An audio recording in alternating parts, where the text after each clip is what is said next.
select stream. Select stream. We are. And that's Freeport Deer Lakes. Can I hit refresh? There we go. The top one.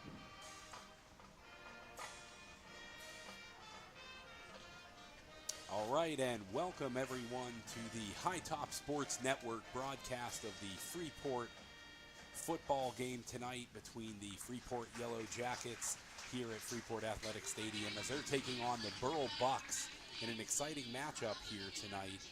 If you're catching us on this early in the stream, you're actually getting to see a bit of the veteran pregame ceremony, a salute to our veterans.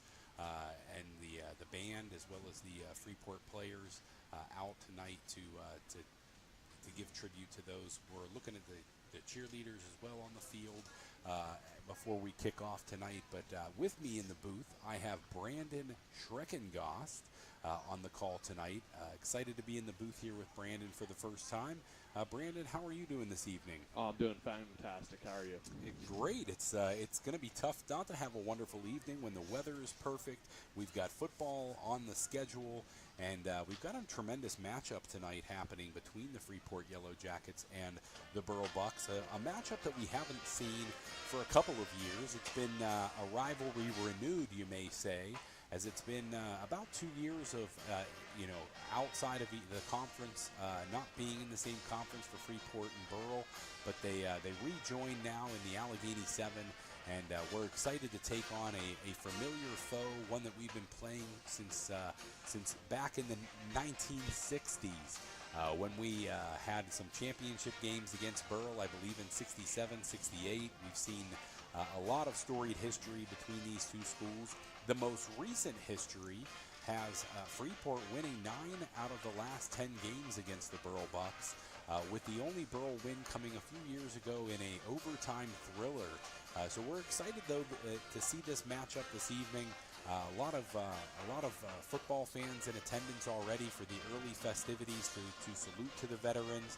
So, Brandon, what are you looking for from Freeport tonight? Well, we got to see how they want to attack this Burrell team. I know you're talking about the past recent years. I believe if I have math correctly, they have faced each other about 40 times. Oh, this is a storied history, with right? Freeport winning 25 of those 40 times. So they have the advantage, and I think they're going to come out and try to press it. Absolutely. I would expect them to put the ball in the air with their experienced quarterback, though young, Drew Ross, junior quarterback for the Yellowjackets. Expect him to be tossing the ball around. He had 2 touchdown passes last week in a loss to Deer Lakes, but led one of the best second-half comebacks I've seen in recent memory from the Yellowjackets. It was an exciting game. If you were in attendance or got an opportunity to watch here on the High Top Sports Network, it was just a thrilling comeback by the Yellowjackets, falling short just with a late score by Deer Lakes. But the 21 points coming from the Yellowjackets, 2 of those from touchdown passes from quarterback Drew Ross to Owen Neaston, as well as Madden Wisniewski. He hit in the end zone there last week. So I expect some exciting things to be happening in the air. But you can't talk about Freeport's offense, Brandon, without talking about running back Amos Glenn. Over 100 yards, well, not over 100 yards rushing last week. Apologies, that was only about 66 yards rushing. But we saw 2 big returns from Amos Glenn last week. One to kick off the second half, taking it all the way down inside the 5-yard line against Deer Lakes to open the half last week, and then some big punt returns as well. So he's always a dangerous player and somebody that the Burrell Bucs will be keeping an eye on this evening. An explosive player for sure, and one thing you want to do if you're Freeport is try to get the ball in his hands in creative ways. Maybe some bubble screens, maybe some end arounds. I know that stuff's kind of becoming less popular as time goes on because teams are starting to catch on to it, but you want to get your playmakers the ball any way you can. Yeah, get them in an open space and let them take off. And, even head coach from Burrell this week, I know Sean Leota was quoted as saying, he is a home run threat, right? Every time Amos touches the ball, he's got a serious opportunity to score. So getting him the ball in the open field is certainly something the Yellow Jackets will look to do this evening. They're going to ride that defense from the Yellow Jackets up front. We've got some great linebacker play and play from the defensive line over these first several games. But still, the Yellow Jackets have traded wins and losses this year, Brandon. So if the pattern is any indication, we should see a Yellow Jacket win here tonight. That trading wins and losses would put us back in the win column. And I know the Yellow Jackets are excited to try and even that conference record. The loss to Deer Lakes, putting them at 0-1 in the Allegheny 7 Conference. Burrell, this is their first conference action of the season, and excited to get off this snide. They have been, thus far, 0-4 on the season, but this being their first conference game, it feels like a bit of a new season for the Burrell Bucs, right? They're coming in with an opportunity to still right the ship, as this is their first game in conference play. I can tell you from somebody that plays college football on the PS5, your first 4 or 5 games are typically out of conference there. And you know what?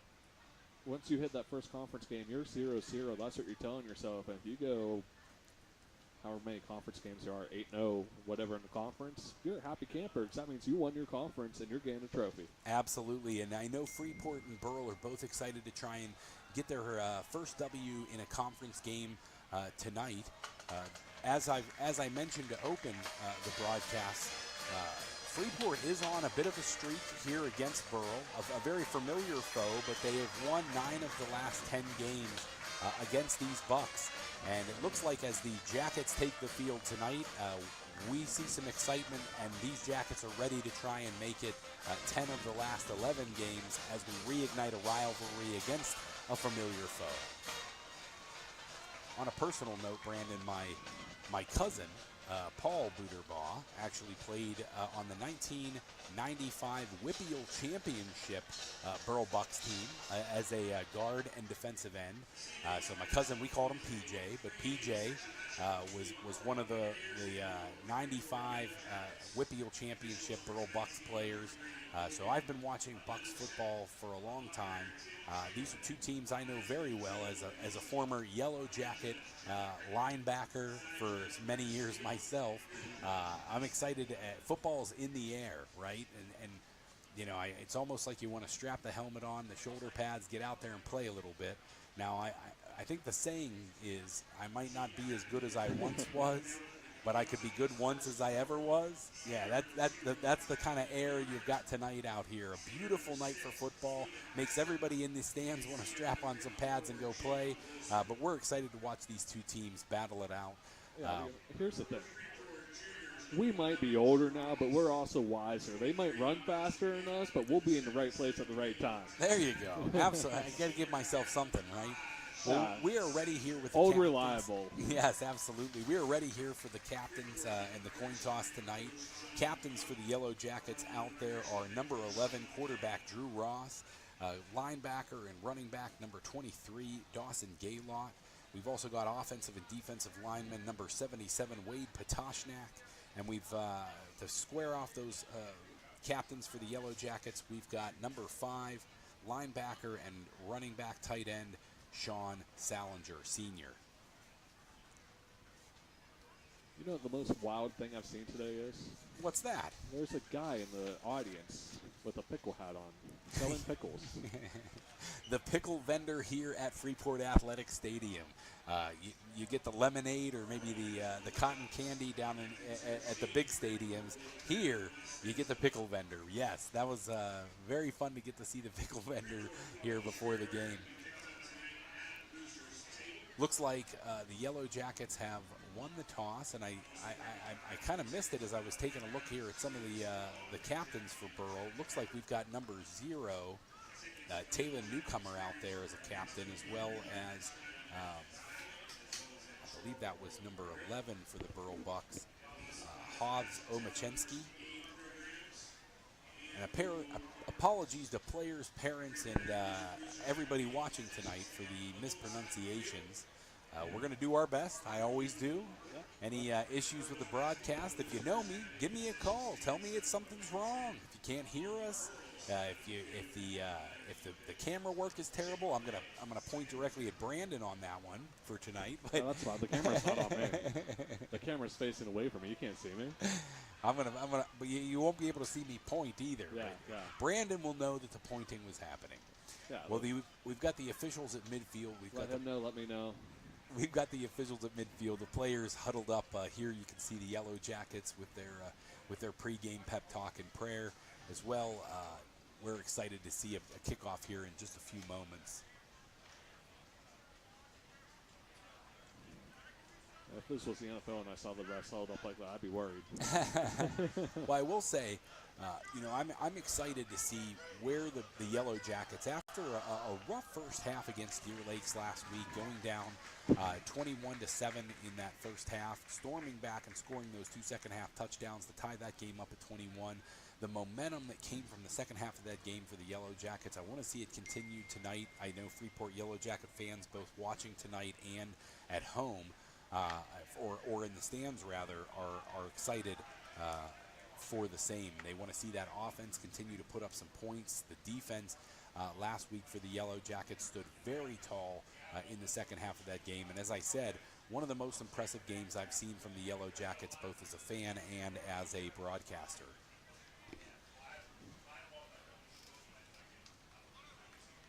Quarterback Drew Ross had a tremendous command of the field to end that game as well with Deer Lakes.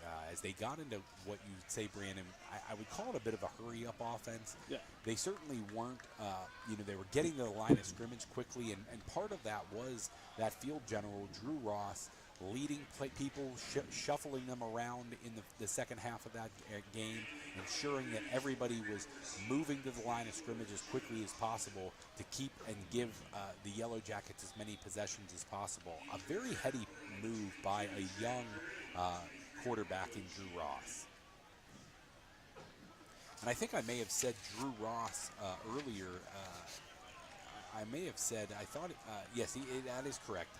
Number 11 is a junior, so we still have an underclassman quarterback, but taking command of the game very well. And we see our kickoff here to start the game.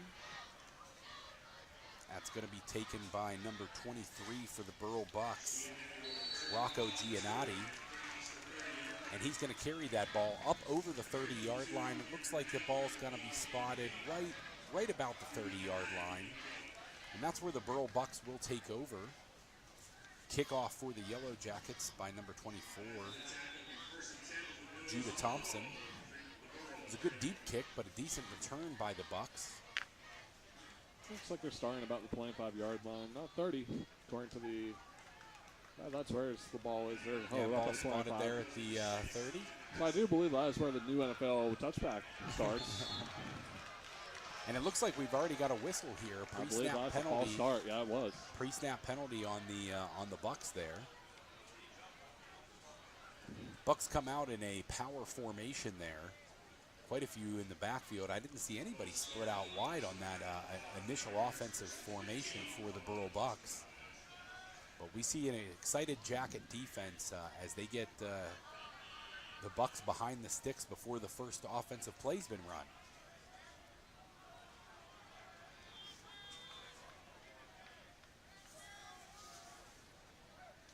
For the Bucs, Stephen Hassan is under center, hands the ball off.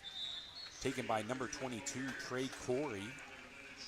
Corey's going to get most of the penalty yardage back. It looked like a pretty decent hole there for Corey.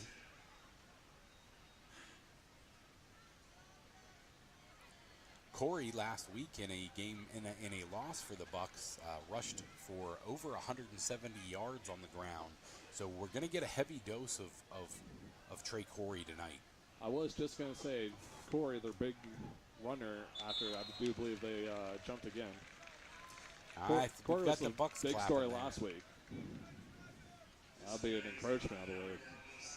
Well, there's the penalty yards back, quite literally. Yes. So the first down play, they cut the penalty yardage back. The second down play, they took it right back. Now they're at a second down and 5 here. Ball spotted at the 35-yard line.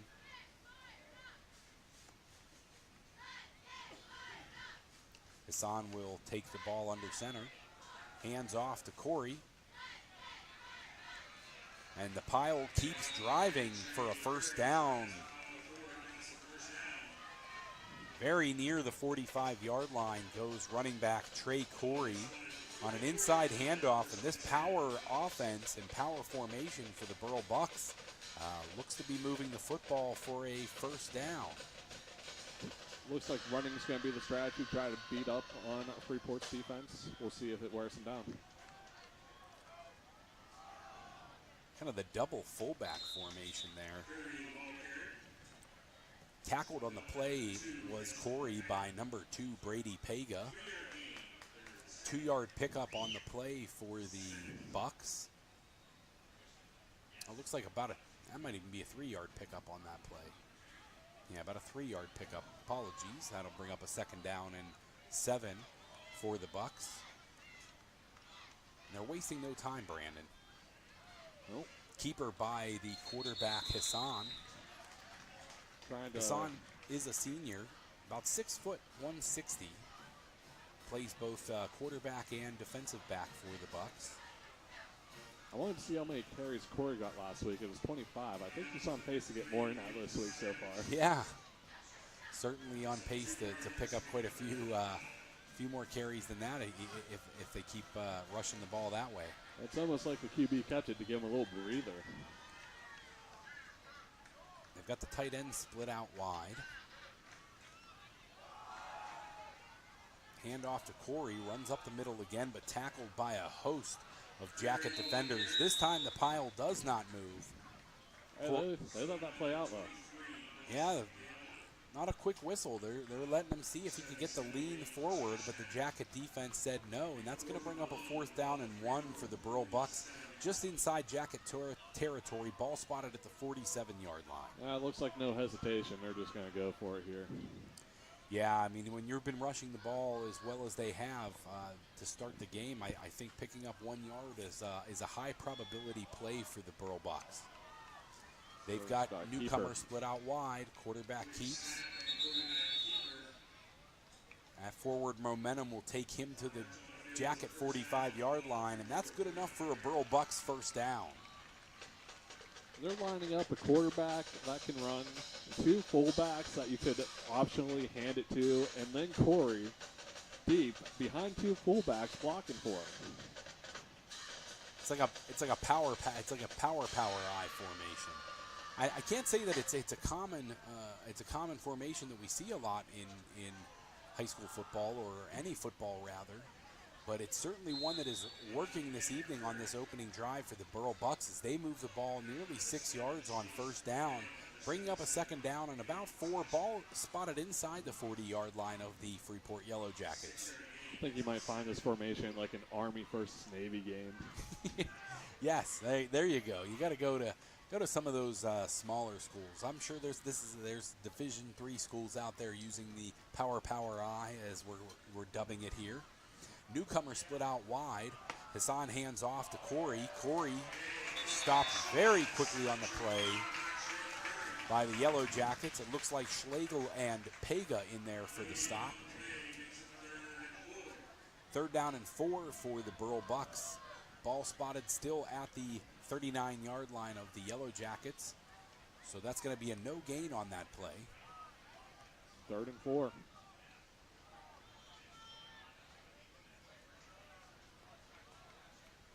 Brandon, what would you suggest to do here if you're the Jacket defense to stop this power running game? About what they're going to do right here. Sail out, put all the safeties, pull down the safeties, pull in the linebackers. Did work for a short gain for the Burrell Bucs. Picking up about 2 on the play was the running back Corey. I'd say you wanna run the ball. I haven't seen too much about you passing lately. We're just going to sit out, stop this run, see if you can pass eventually. Yeah, they're going to have to bring some extra guys down into the box, especially here on a 4th down and 2. Burrell Bucs line up in a power with newcomer split out wide. Handoff is to Corey again. Salinger, the initial contact, but Corey's able to pick up the first down. Gain of about 3 or 4 on the play.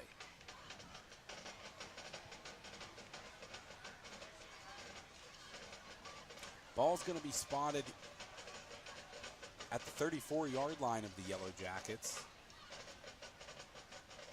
Bucs getting the call in there, and thus far we've seen nothing but runs, and it's been working for these Burrell Bucs.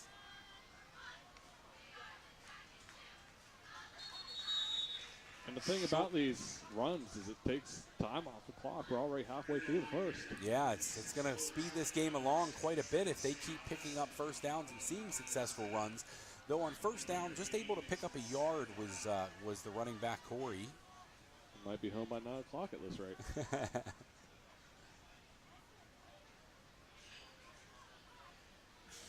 Well, that means I'm going to have to stay out for another hour, Brandon. I don't know if the wife's going to let me back in the house that early.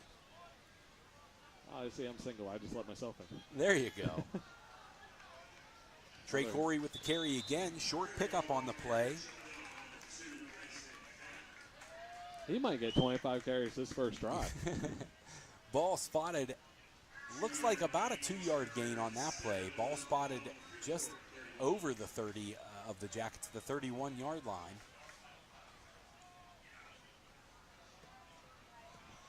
All right, third down. We got a little bit longer this time.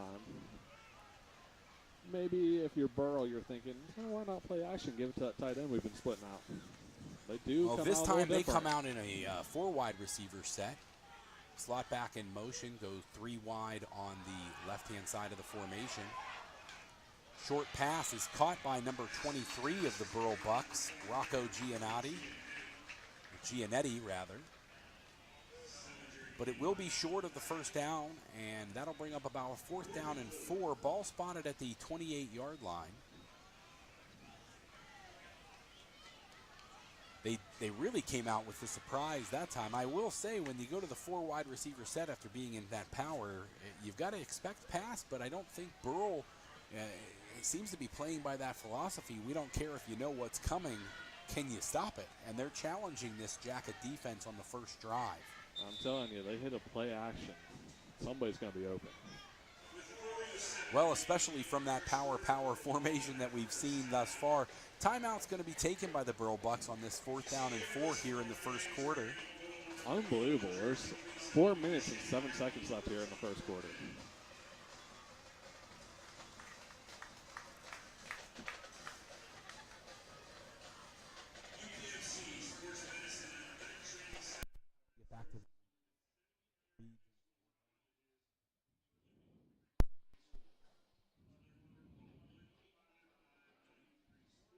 We've got a timeout here happening for the Yellowjackets, or for the Burrell Bucs here. 4th down and 4. We're going to get to some of our commercials and thank a lot of our sponsors throughout the broadcast. I've got a couple of what we would call live reads that we'll go throughout the game. But I want to start by just saying, first of all, Body Revolution. I hit it almost 5-6 days a week myself. Fantastic gym, absolutely love it. Can't wait to talk a little bit more about it throughout the show, but you'll also see a lot of Freeport football players down there picking up heavy things and putting them down. So looking forward to hitting all of our sponsors as we go through.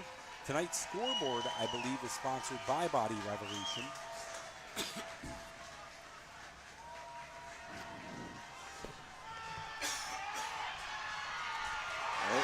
And the quarterback's pressured and sacked. Schreckengoss, along with number 56, Cole Troutman, takes Hassan down. Takes Hassan down on that 4th down play. And the Jackets will take over. 1st down and 10. Ball on their own 45-yard line.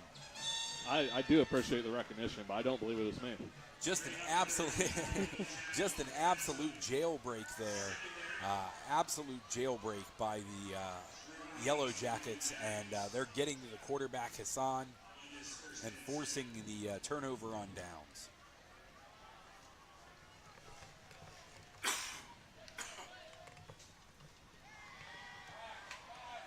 Drew Ross back to pass, hits Salinger deep over the middle.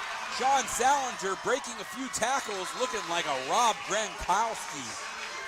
Down inside the 20-yard line for the Yellowjackets. Ball spotted at the 14, and we've already seen some of the passing game that we talked about in the opening. Drew Ross was going to challenge these Burrell Bucs tonight, feeling it after last week's 2-touchdown performance against Deer Lakes, and he hit Salinger with a nice seam down the middle. Yeah, so if anybody wants, I'll be reading crystal balls later. I do believe I said they're going to come out hard, come out fast in the air. Yes, they did. Very, very good call there. Drew Ross takes the snap, hands off to Amos Glenn, but I see some laundry on the field, and we've got a false start by the Yellowjackets.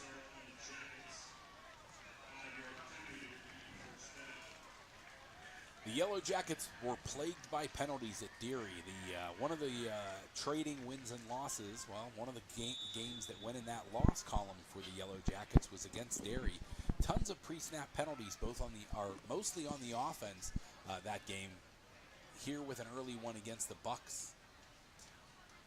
Drew Ross sets Neester in motion.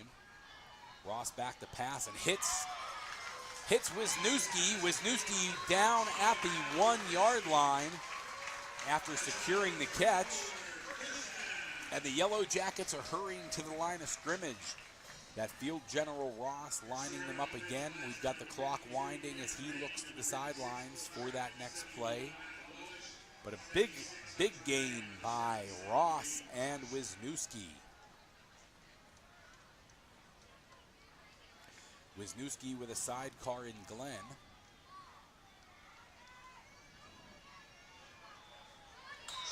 Ross keeps it himself. I was watching the running back because the fake was so good. Drew Ross keeping the ball himself on the RPO and heads into the end zone for a rushing touchdown. Well, the Burrell Bucs moved the ball throughout the first quarter methodically down the field, running the football, but the Jackets strike quickly through the air and finish it off on the ground via the legs of quarterback Drew Ross. Yeah, I do believe by my calculations it's about 8 minutes Bucs, a minute 30 for the Yellowjackets, and the Yellowjackets out of the lead.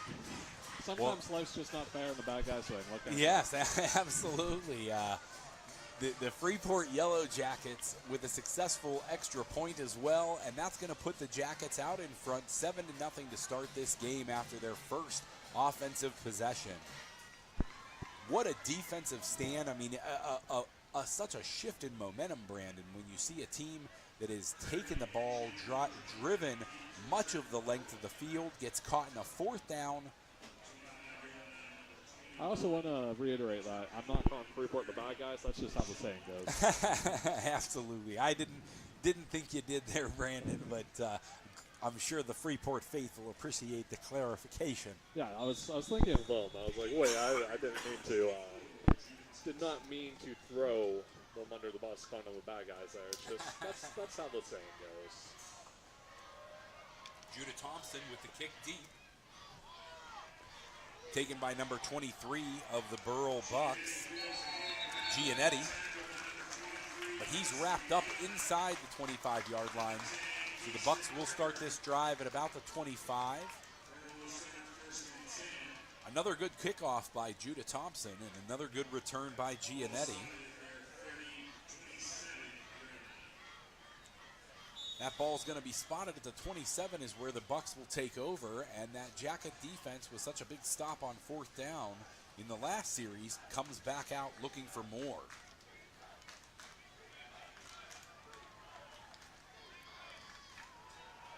Hassan drops back to pass.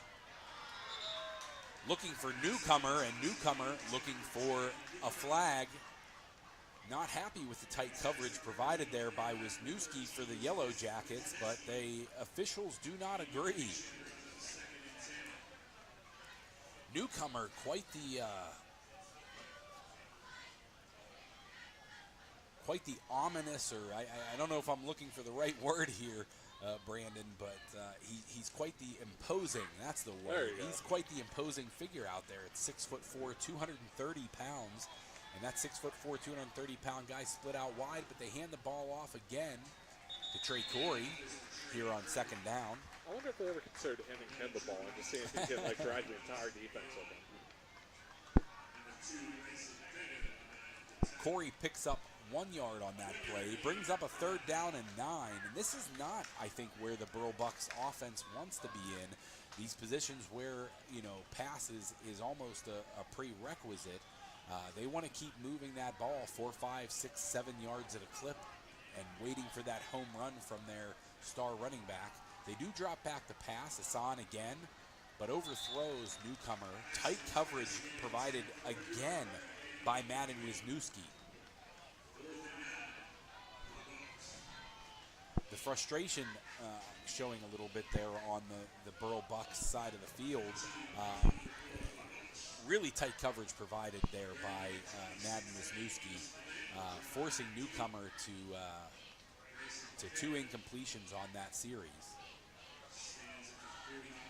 Back deep for the Yellowjackets is running back Amos Glenn. Amos Glenn wearing number 26 tonight. Those of you who are big Jacket fans are normally seeing him in that number 33, but as we're wearing some different uniforms tonight to celebrate the troops, Glenn is wearing number 26.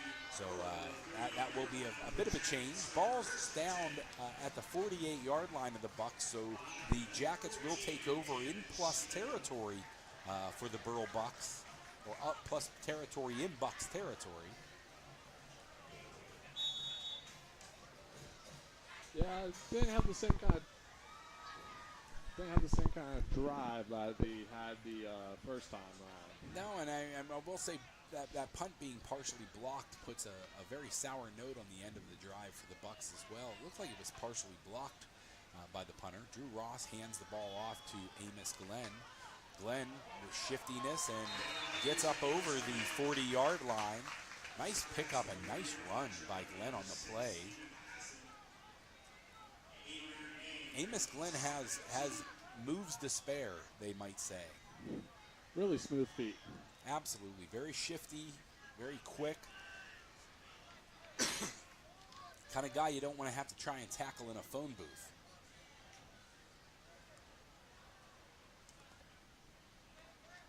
Neeston goes in motion.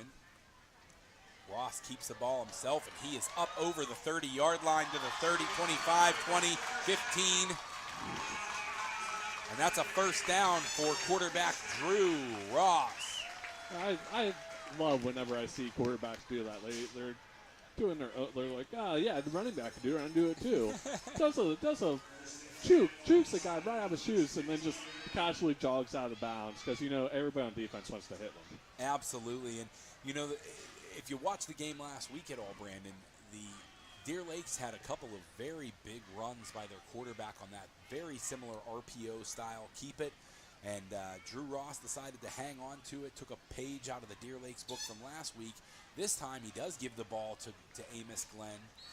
Glenn with a decent little gain there as well. Looks like he picks up about, I hate to call it little, but 4 yards on the play. That's going to bring up about a 2nd down and 6. Ball spotted just outside the 10-yard line of the Burrell Bucs. And we are in the Steffi's Country Catering Red Zone. Thanking one of our sponsors for sponsoring tonight's Red Zone, Steffi's Country Catering.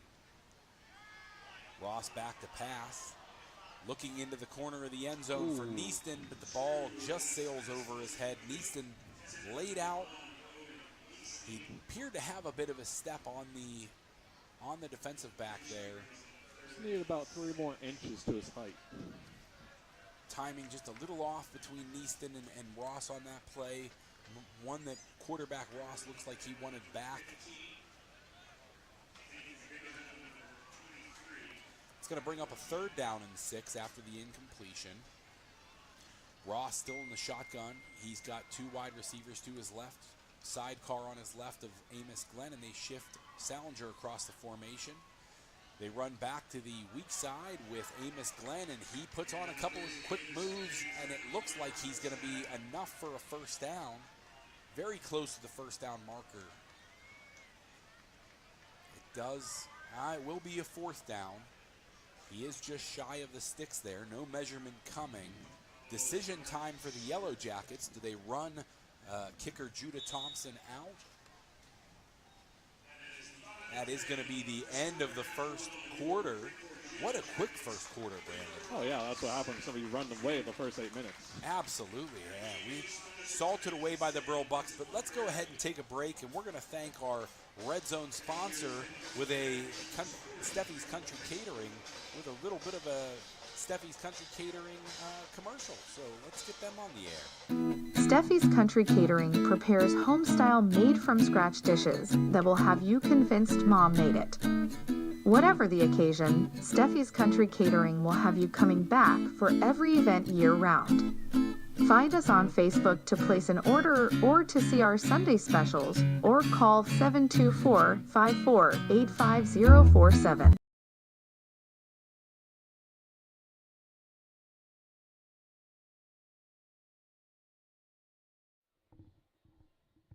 And we're back.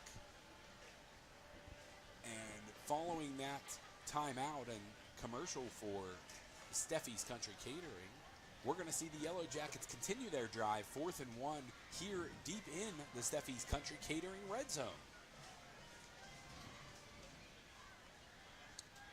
Ball spotted now. I think it is at about the 11-yard line there, if I can see if these peepers are accurate.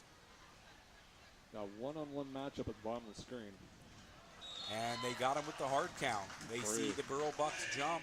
Drew Ross got Deer Lakes a couple times last week with the hard count, and it appears to have worked again.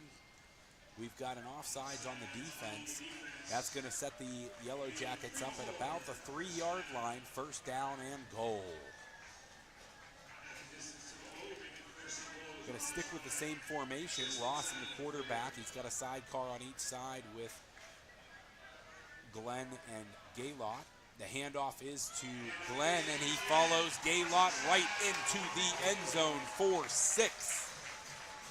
Count them, 1, 2, 3, 4, 5, 6 points on the board for the Yellowjackets. 3 seconds into the quarter. Apologies for the cough there, folks. Getting over a bit of an illness this week. You're getting over a cold. I'm getting over an itchy throat. There we go.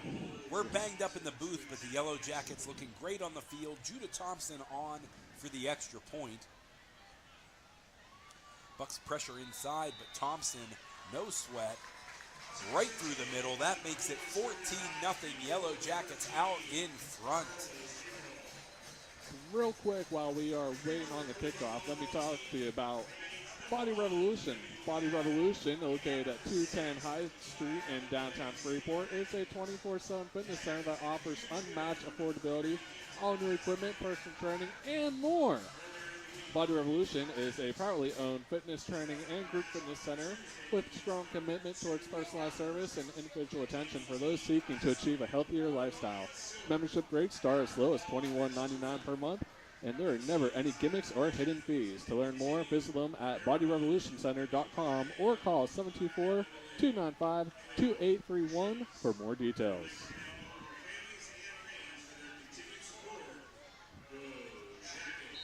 And as we enter the second quarter here, let's go ahead and change that on the scoreboard as well. I know we've had a long first quarter, but it is actually the second quarter now. Kickoff taken by number 23, Giannetti. And he's going to be brought down just shy of the 25-yard line. That's where the Burrell Bucs will start this drive at about the 25-yard line. Update the score while we're at it. Apologies on the camera. It's I don't have an arm. I mean, I have 2 arms, but I don't have a camera on. Doesn't have the camera on. It's not. We could probably put something on there and make one ourselves, but we don't have all the necessary equipment that we would need to do that. Burrell Bucs come out in that power formation again, and they're going to hand off, I believe, to number 22, Trey Corey, tackled by a host of Jackets on that play. I see number 56, Cole Troutman, coming out of that pile from the bottom for the Yellowjackets, and I believe that was Corey on the carry. 6 yards picked up. We'll make it a 2nd down and 4 for the Bucs. Bucs come out still in that power formation. Inside handoff to Corey again, and a swarm of Jacket defenders there to bring him down. Let's see who comes off the bottom of that pile. Looks like number 56 for the Freeport Yellowjackets, Cole Troutman, along with number 67, Sam Austin. I wonder if Corey, I mean, he's 5'7", 180, should have a little bit of shiftiness. Maybe try sending him outside instead of up the middle every play. It's a little something new, you know, a little varieties. That's of life. Yeah, I will say Burrell may have, we've got a fumbled snap on the play. Hassan picks the ball up, but he is going to be short of the sticks, it appears. Very good attempt to try and get to the marker for Hassan, the quarterback, and it looks like it's going to be a 4th down. Oh, they are signaling on the field for a 1st down. Interesting. Now we're rolling? We are rolling those sticks. We are moving those sticks. It is going to be a 1st down for the Burrell Bucs. Call it the fumble-rooski. Yeah, the old fumble-rooski. Hassan picks the ball up off the carpet and is able to pick up just enough yardage to get Burrell past the sticks there. Pressure comes on the pass. Out to the flats to Corey, number 22. It's going to be a gain of about 5 yards on the play for the Burrell Bucs. Let's call that 4 yards with a 2nd down and 6 to follow. I would love to see a play action. Sometimes it's fun to see the ball in the air. It's also sometimes fun to watch the 4 horsemen of the apocalypse here being run by the old Notre Dame offense. Let's just run. Let's put 4 running backs in the backfield and see who they can stop. Handoff this time goes to number 3 for the Burrell Bucs, Liam Kasavage. Saw a yellow blur go through the airway. Apologies again, folks.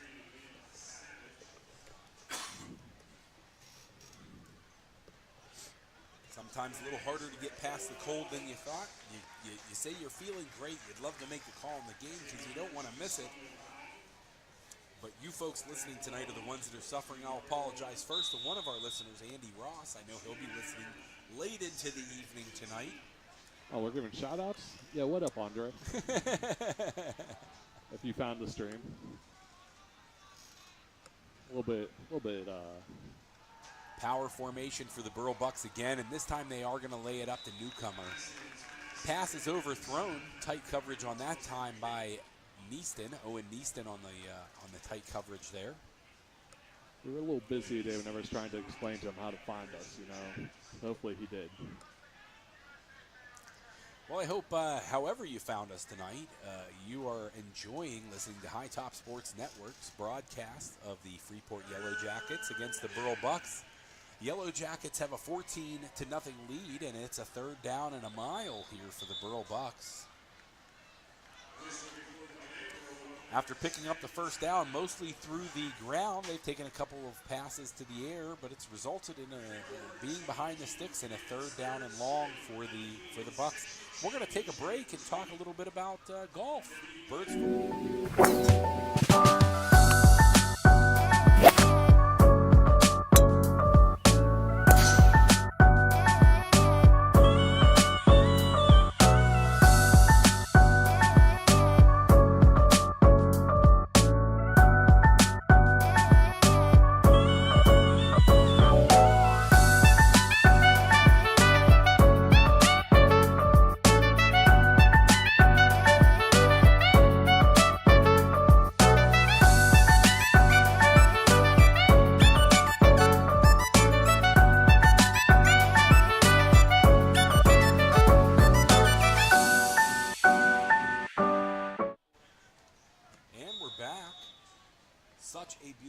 If you've never had an opportunity to play Bird's Foot Golf Club, I highly recommend getting out there.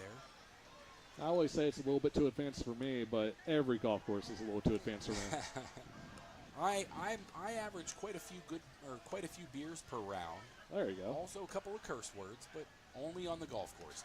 3 wide receivers out to his left, and Hassan rolls out, takes the short option. Pass intended for number 23. Giannetti for the Bucs. That's going to be a 4th down and about 16 yards, I think it is, for the Bucs. 16 indeed, and I do believe that they only have one play for this, since bringing out the punter. Yeah, bring out the punter. That is correct. The 4th down and 16 ball in your own end. You're not going to see too many coaches going for that. Is Trey Corey also the punter on this team? It appears to be number 22, Trey Corey, with the punt. It's going to take a little bit of a Burrell Bucs roll and picked up by Glenn, but he is tackled immediately on the play. I've seen that work for Glenn before, but this time not so much. There is a flag on the play. I see some yellow out there on the field. Let's see what the call. It appears like it's going to be against the return team, the Yellowjackets. You know, he might have saw the flag, thought it was against Burrell, and was like, oh, well, it doesn't hurt to pick this up. Except the tackle looked like it might have hurt.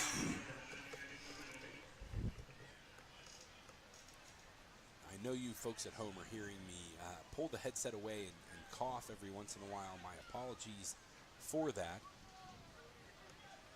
It's a necessary evil this evening. You know, a couple more remain. I'll take some of the blame too. Holding called on the Yellowjackets. That's going to back them up 10 yards from the spot, and that'll start the drive here for the Yellowjackets at the 42-yard line, where they take over 1st and 10. The Yellowjackets have done little wrong on offense this evening. Both through the air and on the ground, we've seen success from quarterback Drew Ross and running back Amos Glenn. We've got a whistle pre-snap here. I thought the ref was just playing us a song. Refs are gonna ask them to huddle back up, and I think that it is that they did not assess the penalty yardage. This looks very much like the same spot of the field where Amos Glenn caught the ball, and if there was a holding against the Yellowjackets, my assumption, Brandon, is they're going to back these sticks up after they conference. I think somebody walked over to the sideline and got an earful from the Burrell Bucs coaching staff saying, "Why did you not walk off the yardage?" Could very well be it. Don't mind me just getting myself some capris here. It's a hot one in the booth this evening. I have to wear jeans to work, and I had come straight here from work. So yeah, well, sometimes a little toasty. Yeah, a little bit warm. Get you a pair of scissors, and we could cut those off into some wonderful jean shorts. You know what? They aren't that good with a pair of jeans, so I wouldn't mind. So there's still discussion going on with the Burrell Bucs sidelines. You know, those of you at home who can watch this back get an opportunity to see where Amos Glenn picked that ball up and where the penalty yardage was assessed. But I have a feeling that is the argument at this stage is where the ball has been spotted and where the Burrell Bucs are supposed to be, or where the Yellowjackets rather are going to be taking over on this drive. While we have a quick moment, I'm going to go ahead and looks like we've got the officials coming back on the field already, so let's not worry about that. We are going to now walk off that yardage. They just needed to come up to the booth, Brandon, and ask us what was wrong. We could have told them you didn't walk off the penalty yardage. Yeah, you know, throw us a couple bucks while you're at it. Working hard up here, doing the ref's job, doing our job. Yeah, tremendous officiating crew here, caught sleeping on that particular play, but they've done a wonderful job thus far. I think great crew that we have here playing at Freeport, or calling the game tonight at Freeport Athletic Stadium. Meester goes in motion. Ross drops back the pass, and he's got King open. Danny King with a very nice reception there, and they continue to attack through the air.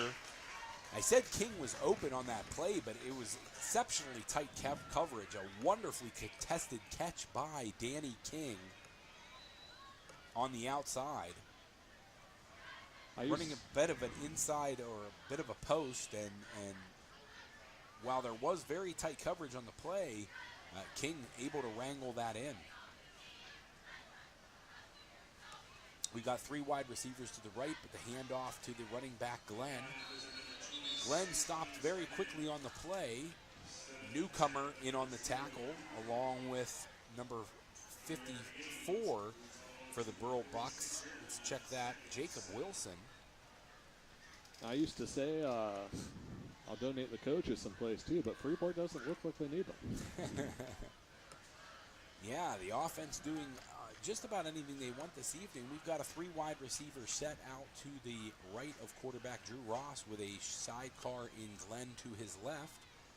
But he's looking to the opposite side of the field. Then he comes back, throws, and that one's right off the hands of the intended wide receiver, Madden Wisniewski. He's not happy with himself after the play. Nice throw by Ross. Wisniewski with a little bit of trouble bringing that one in. And there's a little speck of yellow on the field. Oh, I do see a flag down there. We've got the official telling us that the Jackets held. I disagree, although I was not watching that part of the play. I disagree, sir, on the thing I wasn't watching. Yeah, absolutely. I think I told you I wore that Jackets uniform at one time. Didn't play on this field. That would have been down at the Burrell field, downtown in Freeport. I think you still call it town. Hey, we are unbiased commentators. Yeah. No, I'm completely biased. Well, that's why I'm here to balance out. But by at saying least I'm Freeport's the bad unbiased guys. about that, right? My bias is completely unbiased. Neaston in motion. Ross drops back to pass. He's looking down the middle to Sean Salinger, and Sean Salinger will walk into the end zone for another Yellow Jacket touchdown. That play was open for them several times in the game against Derry. This time, it gets into the end zone for 6. And the Yellow Jackets offense just terrorizing this Burrell Bucs defense in the first half. Judah Thompson on for the extra point for the Yellow Jackets. Brandon, what did you think of that touchdown? Well, you know, they got called holding, and it just gave them more field to work with. Absolutely. That's a bit of Drew Ross padding the stats there. He had the offensive line hold, then throws the deep touchdown to Sean Salinger. Well, let me talk to you about the Red Zone sponsor today, even though we kind of skipped the Red Zone there. Steffi's Country Catering has been voted Best of the Best Gold Award winner for Best Caterer 3 years running by readers of the Leader Times, and it's no mystery as to why folks come from afar and wide to get a heaping helping of Steffi's home-cooked goodness. Whether you need to cater a large event like a wedding reception or a graduation party, or you're just in the mood for a fantastic meal on Sunday, Steffi's has everything to satisfy any appetite. Make sure to check out their award-winning desserts, and don't forget to check Facebook for their Sunday takeout specials. Search Terry Steffi on Facebook or give them a call at 724-548-5047. You'll be stuffed and smiling thanks to Steffi's. I'll tell you, the large event, the wedding, catered event, you get a large event, that delicious, more than enough food. We call that Wednesday at the Buderbaugh household. I could take down just about enough for a whole wedding organization. We've got the running back, number 22, Corey, who takes the kickoff return up over the 10-yard line. He's going to be tackled at the 14. You know, that could have gone better, could have gone worse. That was a good kickoff again. Judah Thompson's been putting the ball deep very well this evening. I've been impressed with his kickoffs. And Corey also botched the handling of the ball, so really. Yeah, little bit of a difficult handling. So the return, I mean, after picking the ball up off the carpet, Corey turned it into a decent 15-yard run. Just wouldn't have liked to have the Jacket defenders on him so quickly. We are going to get number 18 for the Burrell Bucs split out wide on this play, Patrick Nee. But the handoff again inside. I saw big number 77, Wade Patoshnak, rolling over the pile on that one, putting the running back on his rear end. Liam Kisavage. Kisavage gets, I believe, no gain on the play. Patoshnak and I believe Sam Austin in on the tackle as well. Hard to tell. It was easy to see Wade as he went up and over the pile a bit as he drove that running back into the ground. Hassan back to pass.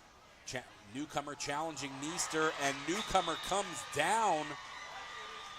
Neaston deflected the pass, got his hands on it.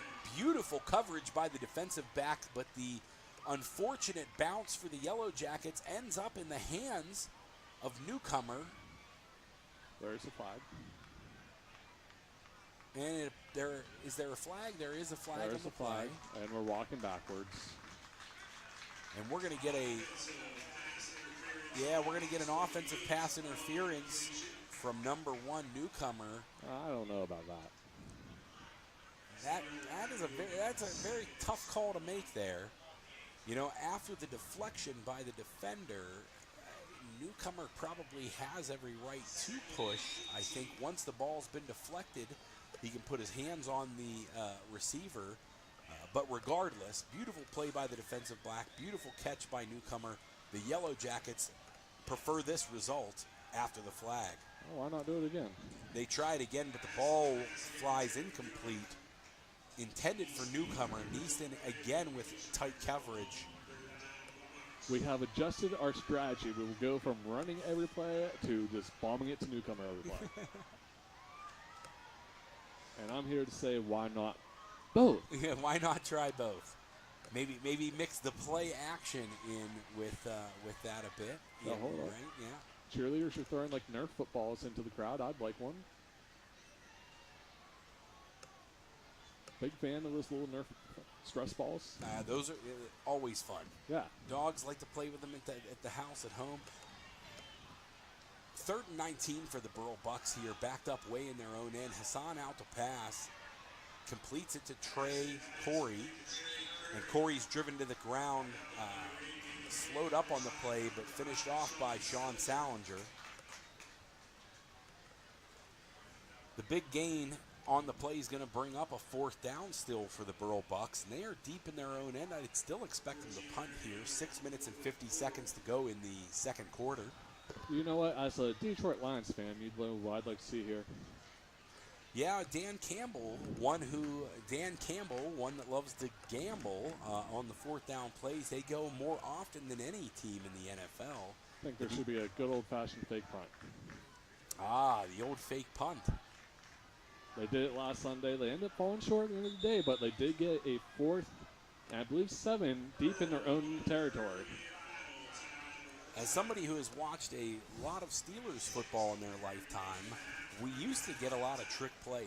It would be a 1-2 per game type of team. These days, it has been almost a decade. Mike Tomlin, not the favorite of the trick play, I don't believe. Likes to play conservative football, good defense, run the football. Used to be wide open maybe when they had Ben Roethlisberger and others, but let's get off the NFL talk a little bit. I could talk about the Steelers as I know you can, Brandon, about the Lions all day long. Coming out of the timeout here, and I think we might have, I thought we might have enough time to squeeze in another commercial there before, but the NFL conversation was just too much fun. That's all right. We'll see them next time. So 4th down and 3 for the Burrell Bucs. Ball spotted still on the 23-yard line. Second quarter, 6:23 yet to play. They come out in a power formation again, and the handoff goes to Trey Corey. Corey driven back after a minimal gain on the play. But a minimal gain's all they needed, and it looks like they are going to be moving the sticks. That picks up a 1st down for the Burrell Bucs. We've got a Bucs player down. We're going to take a quick timeout while they attend to him. Hi, everyone. Hi, everybody. Hi, everybody. Hi, everyone. Hi, everyone. Hi, everyone. Hi, everyone. Hey, everyone. Hey, everyone. Hi, everyone. Hi, everyone. We're here tonight at the Richard G. Snyder YMCA. T-Bone. Woo! Guys, that's right. It's $5 sushi Wednesday. Produce sale. Bananas. 45 cents a pound. Pork turkeys. You know why we're doing pork turkeys? We're doing a fundraiser. The meat keeps on rolling. The hair is sprankled. You know what day it is today. It is Sushi Wednesday. $5 sushi rolls today. We're getting inspired. Come on and help the hashtag Save on Meat. And we're pumped up because we are less than 24 hours away from Camp Out for Community tomorrow. Like and share, like and share. So like and share, like and share. Help spread the word. Just make sure you like and share. We can't do what we do without you. Come and see us. We can't do what we do without you. Come and see us. We can't do what we do without you. Come and see us. Can't do what we do without you. Come and see us. Bye.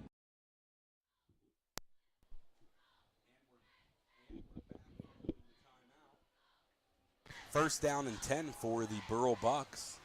Ball handed off to the running back, Corey.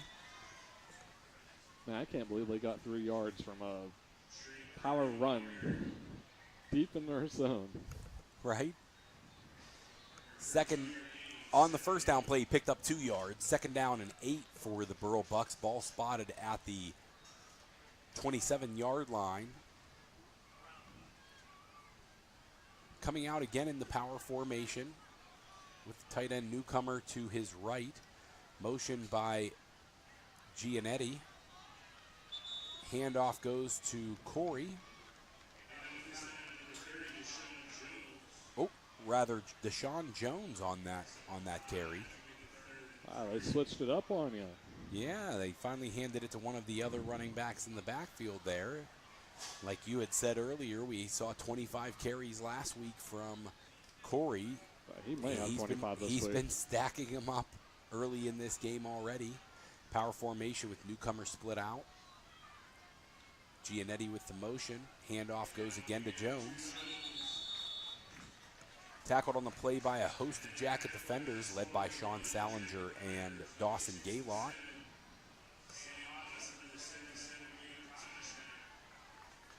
That's going to bring him up over the 30 to the 32-yard line. Fourth down and about 3 yards for the Burrell Bucs. Well, saw what they did last time. I fully expect them to come out in that power formation again. Man, I would love to see a play action. 2 running backs, Corey and Jones in the backfield. Corey gets the handoff, and I see a flag fly. Yeah, I believe Corey got a head start.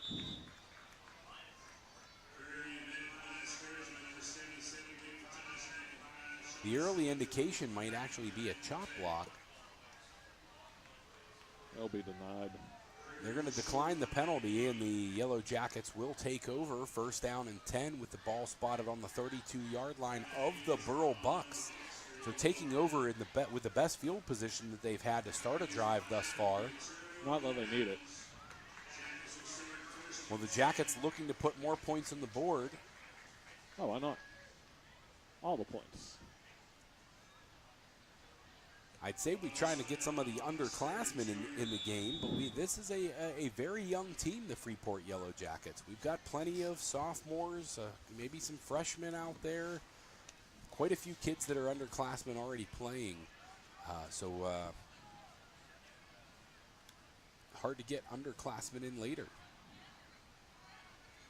Glenn motions to the slot, empty backfield for Ross as he fires out to his right.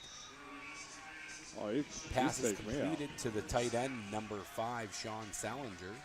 I thought he was going deep. I kept the camera going. Oh, I lose it all the time whenever I run that camera, Brandon. I'm so excited to have you here this evening, as I am sure the Jacket the faithful watching the broadcast this evening are also excited. Man, oh man, do I love being back in Freeport. Getting some shout outs about the broadcast throughout.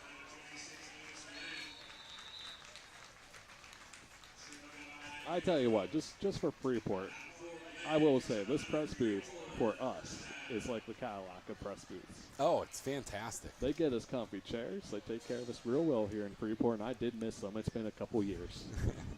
Well, we're excited to have you back on the call, Brandon, and the Yellowjackets take over here, or continue the drive rather.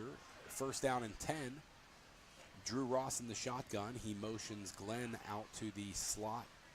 Now 3 wide receiver, and Ross is going to take it himself right up the middle for another 6 points and another rushing touchdown for the junior quarterback from Sarver, Pennsylvania, number 11, Drew Ross. And that is his second rushing touchdown. You know whoever started him in fantasy is loving life right now. Yeah, did the grad school or the elementary school kids, do they have varsity football fantasy leagues? If they do, it would be a great night to be starting quarterback Drew Ross. Judah Thompson on for the extra point. Extends the lead to 28-0. 3 minutes and 16 seconds here to play in the first half with the Yellowjackets putting on really a shellacking this evening of the Burrell Bucs. We knew that the Yellowjackets were going to probably walk away with a W before the game even began. Burrell came in with an 0-4 record, but we are absolutely seeing an offense clicking tonight. I do feel a little bit of disappointment on the Burrell sideline. They certainly do not like losing to Freeport at any time. You know what we are one touchdown away from? What's that? The running clock. The running clock. So if you thought the first quarter was quick for you folks at home, we are not far away from the running clock, says Brandon. Judah Thompson ready to kick off here following the touchdown. I used to joke about that. You want to turn around, kid, the ball fell off the tee.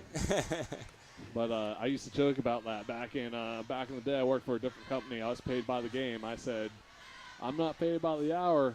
That running clock is my best friend. Well, I told you, my wife Samantha's not going to let me back in the house until the appropriate time, so that back door is going to be locked.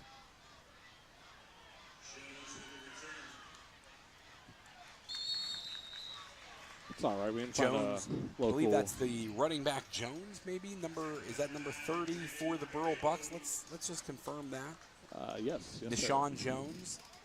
We can find a local restaurant whenever you're not let back in. Yeah, I'll be sitting at Sheets for a little while. No, I'm just kidding. Of course, she'll let me back in the house if the game has a running clock. I'm a big fan of the Burger King fiery menu. Oh, yeah, that can be delicious. I like the chicken fries. They are real good, especially the mozzarella filled ones. But not as good as anything you would get from Steffi's Country Catering. Correct. Wait, bring that back Not anywhere close to that kind of deliciousness. And we've got a false start here on the Burrell Bucs. That's going to back them up behind the sticks, bringing up a first down and 15. For a team that likes to run the ball quite a bit out of that power formation, it can't please the coaches anytime you get in a down and distance where you're behind those markers. Nah. First down and 15 is going to be a challenge for a mostly rushing team. But they do come out again, this time with newcomers split out to the left. Handoff goes to Trey Corey.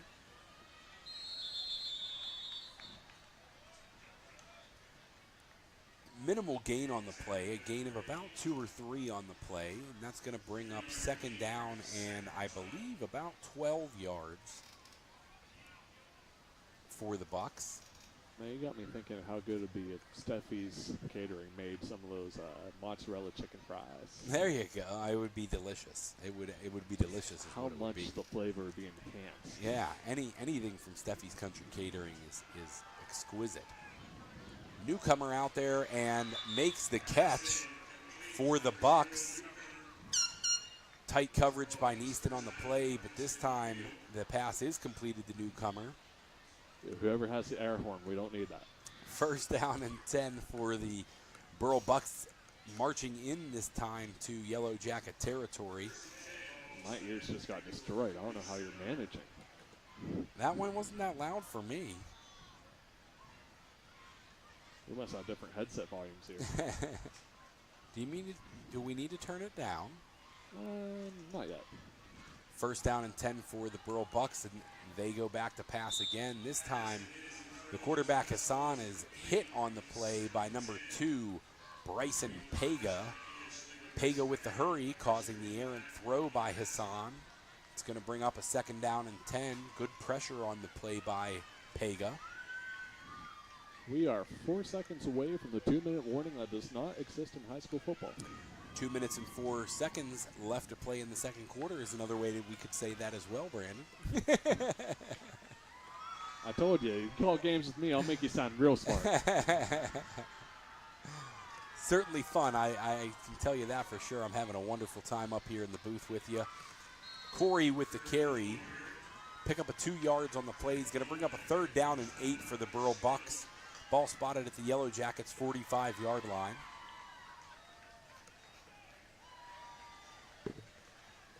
We're just doing the 3rd down now. I was confused. The chain gang had the 3rd down up for the last run. So checking out that wonderful Freeport student section. They're in the red, white, and blue tonight, helping to honor the veterans and show their patriotic pride. Big hold right on Schlegel, right in front of the official. Pass falls incomplete. There is no question that is a holding penalty on the Burrell Bucs against linebacker, sophomore, number 14, Camden Schlegel. Looks clean to me. Try to balance out the bias here. Well, I saw Camden's jersey just get yanked, and when you see the jersey that much, there's zero question when the flag comes after it what the call was about. I certainly a fun kid to watch. Camden Schlegel, sophomore, has had a tremendous start to his Yellow Jacket career here at outside linebacker. Somebody that we're going to enjoy watching for the next couple of years, and I think will be putting quite a few pressures on the quarterback, drawing a lot of holding penalties like that in that kid's future. But they come out again in a power formation with Newcomer split out to the right, drops back to pass this Hassan. Pressure on the play, but Newcomer wins the jump ball against Neaston and picks up the 1st down for the Burrell Bucs. Got a minute 11 left. Not no a complicated timeouts. offense when you look at the Burrell Bucs as far as the play design, the blocking schemes up front, and the nuts and bolts of the play when you really look at it is quite a bit different and interesting. This time Corey with about a 6-yard, maybe 7-yard pickup on the play, tackled by a host of Jacket tacklers. Yeah, you got under 50 seconds left and no timeouts. Yeah, clock continues to roll there as they run the ball with Trey Corey. That clock is rolling, and they are not in any hurry to the line. Yeah, they are not hustling up yet, but they bring in number 18, Patrick Nee, who goes wide in the formation, and we've got number 23, Giannetti, moving in motion. 3 wide receivers off to his left. The one-handed catch attempt made by Newcomer. That incomplete pass is going to stop the clock with 16 seconds to go here in the first half. You know what? Sometimes an incompletion's your best friend here. That was over the middle. Well, it certainly gives them an opportunity to take a couple of cracks at the end zone here for the Burrell Bucs to try and close out this first half. That's what they gotta do. I'm gonna make the Tony Romo guess now and say expect Newcomer expect Newcomer to get some deep shots down along the sideline. They've matched up Madden Wisniewski, the tall cornerback for the Yellowjackets, against Newcomer. And that ball is going to be intercepted by number 8, Danny King. I see several flags fly just as the interception happened. What do you think? What do you think those flags are for, Brandon? I don't know. I'm still questioning the throwing it short there. I mean, maybe you're thinking it's easier to get to the end zone. Newcomer did seem to come wide open there at about the 20-yard line, but the throw short with only 16 seconds to start the play leaves now with the clock stopped at 7 seconds. We've got a personal foul. They call a roughing the passer penalty against the Yellowjackets on the play. All right. Ball hit the ground. They have 7 seconds to, I think you can get at least 2 shots into the end zone here. Yeah, the 15-yard penalty is going to move the Burrell Bucs all the way up to the 15-yard line. I'd say in high school football, 7 seconds is about the average for each play. A little bit faster or a little bit slower game here at the high school level than in the pros. I think 7 seconds might be all they have. There's one. It's caught. No. Battled, and it's going to be called incomplete. Intended for Newcomer there in the back of the end zone, and that will be the final play of the half. Those 7 seconds run out. Newcomer's unable to make the catch, and the Yellowjackets are going to take a 28-0 lead into the second half of this game. I'm hearing whistles on the field, so we're not going anywhere while the players are still out there. I think that might be a play clock error. Could have stopped it a little faster. And it seems like the official's asking for another second to be put back on the clock, so we're going to have 1 second remaining and one more play. There was enough time to get to. Brandon, you've got the crystal ball hidden somewhere because you're making all the right calls. It's just that play fell a lot quicker in 7 seconds. So they're coming out in the shotgun formation. They're going to take another stab here at the end zone, most likely. Indeed, they do, the Newcomer. And he pushed the guy down, so I think they would probably call the offensive pass interference had he caught it. Yeah, that ball falls incomplete, and we have the same outcome that we would have had about 15 seconds ago, but the ball falls incomplete. We're going to head with a 28-0 lead here into halftime. We're going to take a couple of quick commercial breaks, and we'll be back to show you some band performances.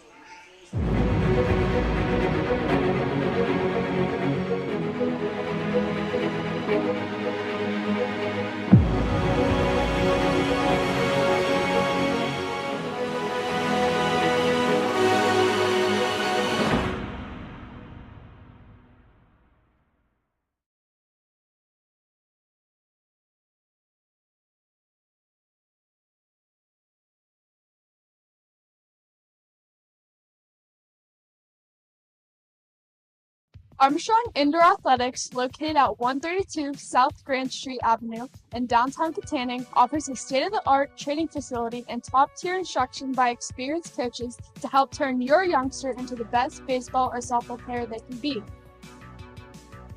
Batting cage and bullpen lane rentals are available for 30 to 60-minute sessions, and you can also sign your baseball or softball player up for private hitting, pitching, fielding, and catching instruction with our knowledgeable staff.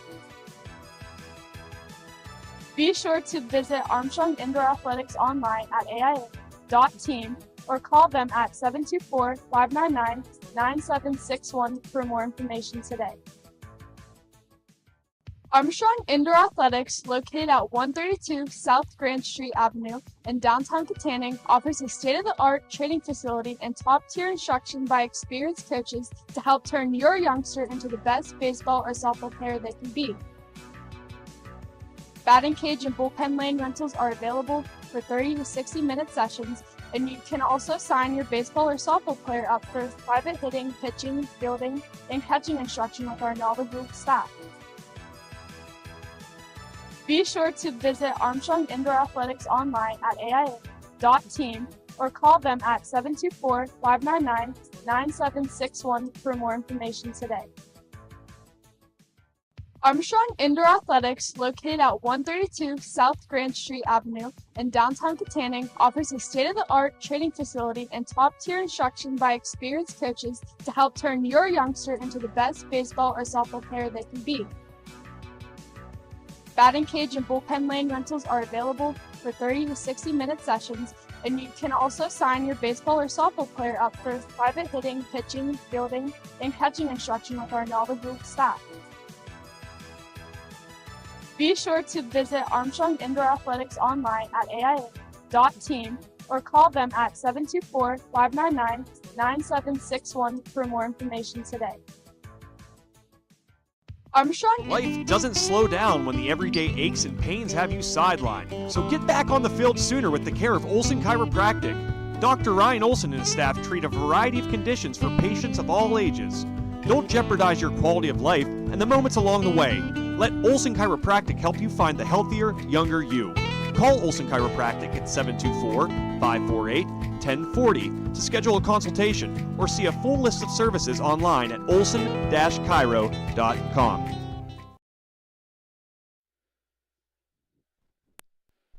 All right, folks, we're going to let you listen to the band here for halftime. Thank you for listening to Hot Top Sports Network. We have the halftime show right now.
Can you hear me okay? Oh, there we are. There we are. There we are. Now we're back. Let's And we are back from the halftime break. 2 wonderful band performances. Let's get some stretching. Stretching, very important. I know these kids down there, if they're stretching, are probably like, oh, it's just a thing we do. Wait till you're our age. Yeah. I had to also get up and do some halftime stretching myself. I saw. That's a complete lie. I sat in this chair the whole time. I got up and walked around. Yeah, I saw you move it up and down those stairs. I stayed right here. I almost went out there with my jeans doing like Capri mode. And I was like, oh no, I can't do this. The kids will annihilate me. Yes. Kids are well. brutal Freeport these Area days. High School is a bully-free campus, so I expect you to be greeted with open arms, regardless of the pants being in Capri mode or not. Yeah, it might be a bully-free zone, but it's not just the students that you're worried about there. yeah. I'm a single 32-year-old dude. I gotta look great, you know. We can see 3 of the Jacket touchdowns right now on the sidelines. Quarterback Drew Ross warming up for the second half, along with along with tight end Sean Salinger, who's the recipient of one of those Drew Ross touchdown passes tonight. Ross running in a couple of other ones on the ground himself. I'm blanking on the 3rd touchdown score. I recall Ross running in 2 touchdowns and a pass down the seam to Salinger for a long touchdown, but there's one that's escaping me right now. I think it was an Amos Glenn touchdown. Maybe an Amos Glenn touchdown.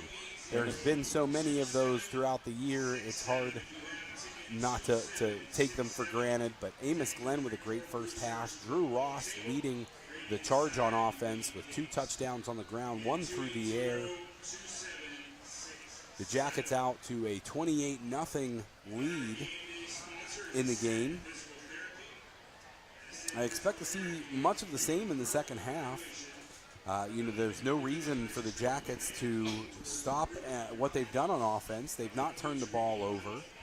They've had quite a few big passing plays. And I will say, they're doing a great job not only of connecting on those passing plays, but scheming guys wide open. We saw Salinger without anyone within 10 yards of him when he caught the seam pass down the middle for the touchdown. We've seen some other Jacket receptions. The only contested catch that I remember vividly from the first half was the Danny King reception in some traffic, making an excellent catch there by the Kinger. Can you see me? Oh, you can't see my hands, so I do that. All right. A little bit of a reflection. Let's cut those lights in the front there. There we go. A little bit better for you viewers at home. Get a little bit of the... See, Brandon thought he wasn't going to be on camera tonight. They don't need to see me. I'm going to flick off this other one because I think we are still getting a little bit of a shadow across the screen if I saw one there. So as long as you don't mind working in the dark, I don't mind it one bit. I'm fine with that. Just if you hear snoring, just show me a little.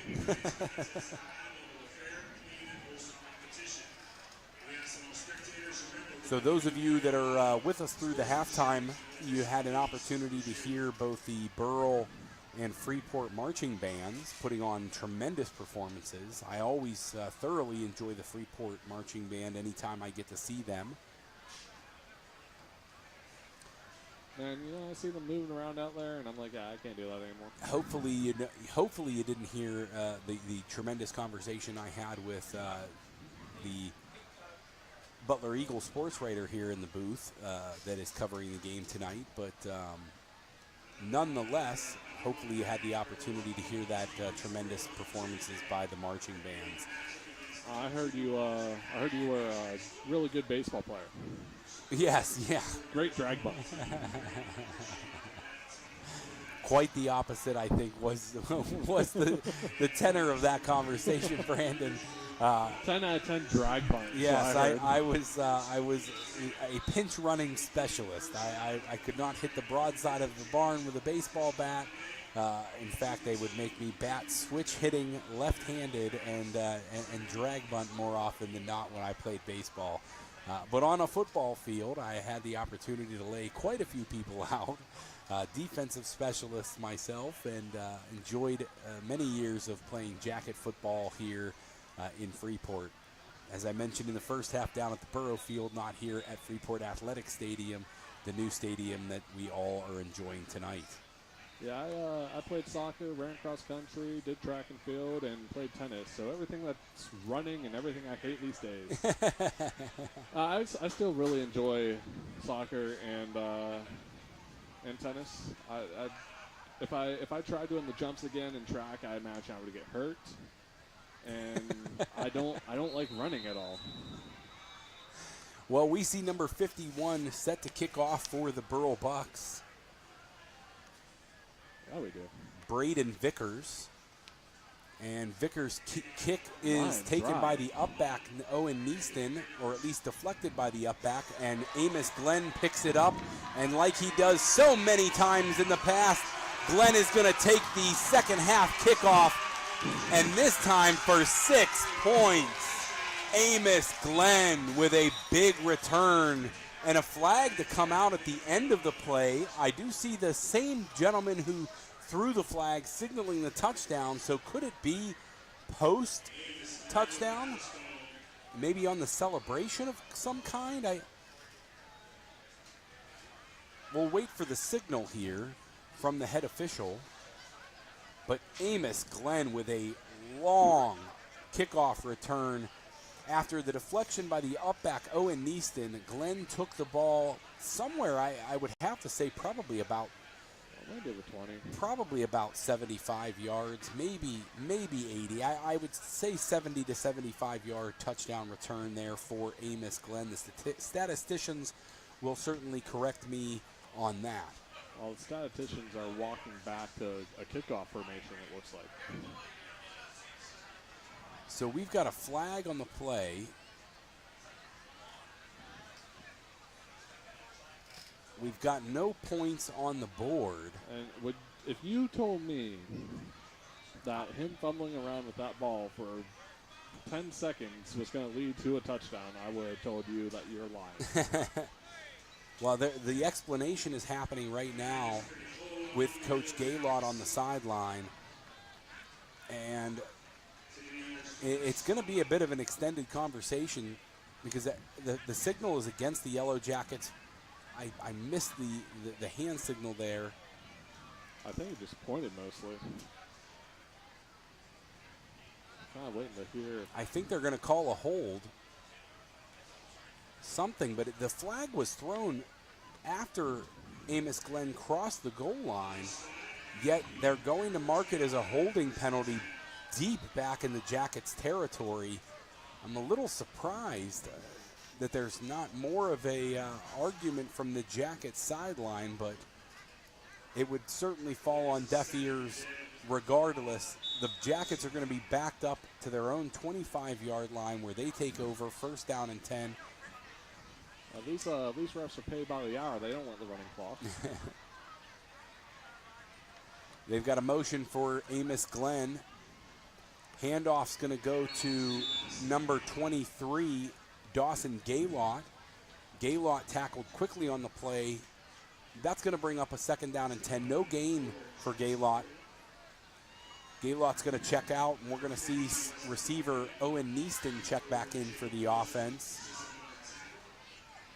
Quarterback Drew Ross getting the call from the sideline. We're in a 4 wide receiver set with a shotgun formation.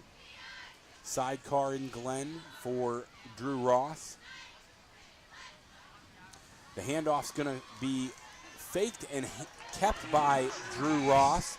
Ross certainly with that speed and burst that we've seen in the past, but not as much this season.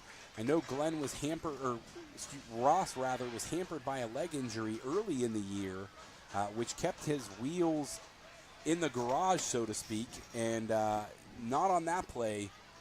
Certainly a nice pickup by the quarterback, Drew Ross. Yeah, he takes a good long stride. Like a gazelle. Also runs very well on the lacrosse field in the spring.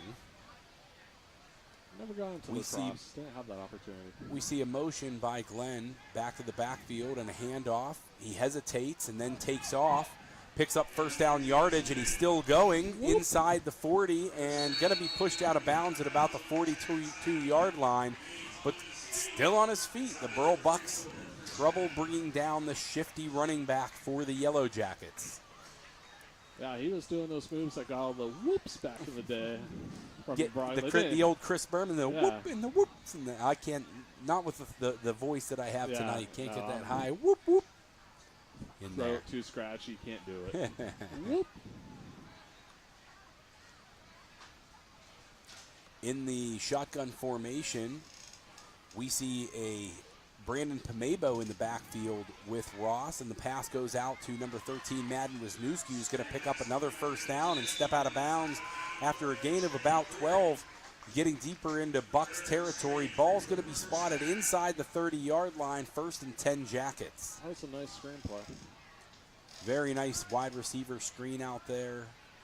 Let you guys all know it is the 3rd quarter, not the 2nd. And we're staying on top of the scoreboard for you, so you best. got to appreciate that. Now, every week it's a challenge for us to remember to update that quarter. We've got some long firsts, some weirdly short seconds, and long thirds. Sorry, the scoreboard brought to you by Body Revolution. I am a businessman. Got to take care of those sponsors. Got to remember to take care of those sponsors. Speaking of those sponsors, what a beautiful weekend ahead, I think. If you've looked into the forecast, temperatures in the mid to high 70s, a wonderful time to get out there to Bird's Foot Golf Club and play one of the area's most beautiful courses. And Ross looking to get that call in from the sideline. We've got a 3 wide receiver set to Ross's left. Shotgun formation. He drops back with a deep pass down the middle, and he is just off the fingertips of the intended wide receiver, Owen Neaston. Pass falls incomplete. Neaston had a step on the defensive back for the Burrell Bucs, but unable to make the catch. Ball just slightly out of his reach. Neaston certainly did all that he could laying out for that, but just off the fingertips. Apologies, my turn to cough this half. Ross getting the play in from the sideline. He's still got a sidecar in Pomebo in the backfield. Neaston goes in motion. Ross drops back, and he throws deep to Salinger. Salinger sees the ball go through the hands, but a flag comes out. Certainly a lot of bumping and pushing as they went downfield, and as Salinger went up, the Burrell receiver really all over him on that play.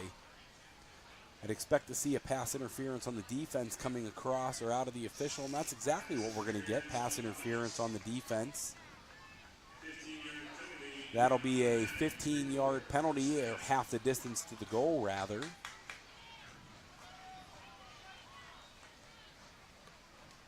That's going to spot the ball on the Burrell Bucs 17 with the Jackets now entering the Steffi's Country Kitchen red zone. Oh, there you go. Turned into real company run this. I know, right? You just do one broadcast with Brandon, and you are going to make sure to hit all of those sponsors. Growing right before our eyes. And the handoff goes to Pamebo. He makes a move and heads up field. Looks like he's going to be very close to first down yardage. I think he is going to be a bit shy of the first down marker there. It's going to come up second down and maybe less than a yard. So really good delayed handoff. Pamebo certainly turning on the Jets there. We've got a bunch formation, shotgun formation, sidecar and Pamebo, and Drew Ross is going to keep it himself. Pick up a couple on the play. Looks like it's going to be good enough for first down yardage, and that'll put the Jackets in a first and goal situation inside the 5. It's going to be at the 6-yard line. The ball is marked. First down and goal for the Yellowjackets. Brandon, let's hear the Tony Romo call. Where's this ball going? I like number 5 in the slot. That would be the touchdown recipient earlier in the game, Sean Salinger. No, instead, we run the fade outside to Wisniewski. Wisniewski has the pass broken up by the Bucs corner there. It looks like number 15 for the Burrell Bucs on defense. Nathan Begenho? Apologies, Nathan. My last name's Booterbaugh. You'll get used to it. Begeno. So Ross in the shotgun, hands off to Pamebo. Pamebo leaps one of his own offensive linemen, and he is taken down. Looks like ball's going to get spotted just shy of the goal line. He is a whisker shy of the end zone there. You know what? Let's Dawson Gaylott checks into the game. I'd love to see the young Pamebo, sophomore, get his first touchdown of the season. I think we're going to continue the great fantasy day. I think that's a way of saying he believes that quarterback Drew Ross is going to keep that ball. That's exactly what he does, and he dives into the end zone for the touchdown. For his third rushing touchdown of the night, Drew Ross extends that Jacket lead to 34-0 with a 1-yard rushing touchdown. He's going to have to start doing, if he gets one more, he's got to do the counting on the fingers when he gets in the touchdown. Are you calling the plays into the offense, Brandon, or are you just making educated guesses? Because that was, I've been telling them to give me the headset for years. You're batting 1,000 tonight. I called for the botched snap player, but I called the slot play there. Oh, that's right. Just the play before, I made you play the guessing game, and we were wrong on the fade route to Wisniewski. We'll say you're batting in the 800s at least. That's still a good payday. Yeah, you're certainly hitting Hall of Fame numbers here. The penalty is going to back up the extra point for kicker Judah Thompson, number 24 of the Yellowjackets, and it looks like the Burrell Bucs are going to bring some pressure, but Thompson, no sweat, nails the extra point, and that's going to be what we call running clock time. Yes, sir. 35-0 Yellowjackets. We won't see a running clock until after the kickoff. That is correct. However, I can tell you about Bird's Foot real quick as we are waiting for that kickoff. Bird's Foot Golf Club is a challenging course featuring 18 distinct holes, including 4 of the area's toughest par 3s, and is nestled among the rolling hills of the Big Buffalo Creek Valley. Located at 225 Furnace Run Road here in Freeport, close to Route 28 and just under 40 minutes north of downtown Pittsburgh, Bird's Foot is a charming gym that scores with a friendly staff and fun golf that will test all skill levels. Registration is now open for the Big Cup Tournament. So sign your team up today at www.birdsfoot.com. I said it last week, and I'm going to say it again, Brandon. We do such a wonderful job of getting sponsors because it's the cream of the crop. I mean, Body Revolution, Steffi's Country Kitchen, Bird's Foot Golf Club, Armstrong Indoor Athletics, 4 wonderful organizations, the cream of the crop in the area, and very proud sponsors of High Top Sports Network. Kickoff comes from Judah Thompson, taken at the 5-yard line by the Bucs, Giannetti. Giannetti's met by a couple of tacklers quick and then brought down by a whole host of Yellowjackets. I see number 10 from Freeport, Kaysen Barker, in on the tackle. I need to just sit down here and watch this screen. It's so much bigger than the camera screen.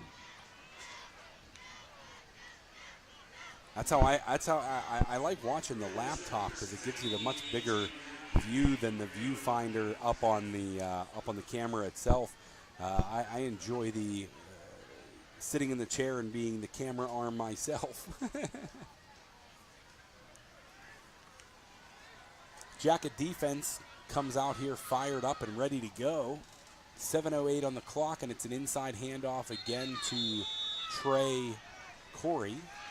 Hey, you know, if it's not wait.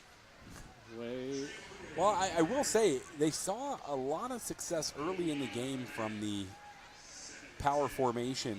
You know, first quarter drive ended unceremoniously, and it's been all Jackets ever since the long opening drive from the Burrell Bucs. They've been challenged on offense tonight to get anything really of material happening for them. We've got number 18 slot out wide for the Bucs. Handoff goes to number 23, Giannetti. Giannetti struggles to get back to the original line of scrimmage. Yeah, you know, if you're not down 35 points, run it. He's going to lose a yard or two on that play, and that's going to bring up a 3rd down and a long 10. With kind of a back foot spot there. So it's going to be a long 10 yards here on 3rd down for the Burrell Bucs.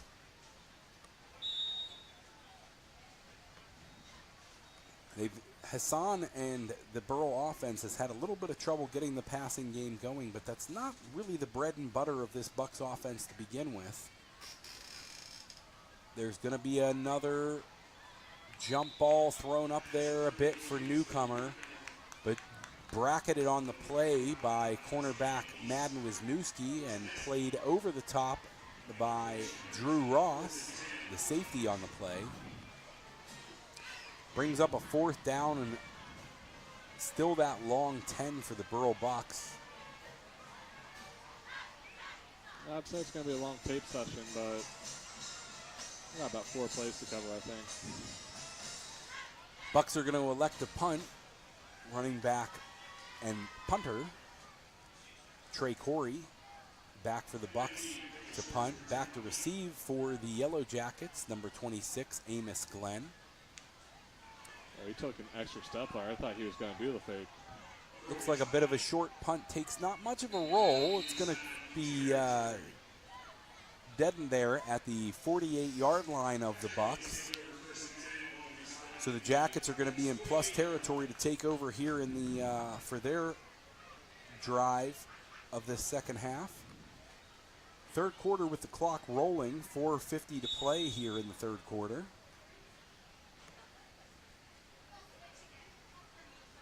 The ref's still signaling start the clock. Like, buddy, that is going. I guess there's still the play clock. And with only 10 seconds left on that play clock, the Jackets better hurry up as they get to the line of scrimmage here, and a quick snap is necessary. And they get that snap, but Drew Ross is bottled up very quickly on the play. Loses a helmet, in fact. And he's going to have to come off the field having lost the lid. Maybe not. That might be a college and pro rule there. I think that's all football. But he lost the lid, so he's got to come off for a play. It looked like that was supposed to be a handoff. Yeah, it might have had a little bit of a looked like he had the look and feel of a busted play. Yeah. You got the quarterback looking to his left, looking to his right, and then deciding to take off. I don't think there's any fakes in the old playbook. That's the look left, look right run, but you never know. Danny King in for Drew Ross, takes the snap from the shotgun, hands off to Pamebo. Pamebo, some tough sledding as he navigates his way up for about a yard inside. That's going to bring up a 3rd down and 11 for the Yellowjackets, and I would expect to see quarterback Drew Ross jog back onto the field, and he does so with his tight end Sean Salinger.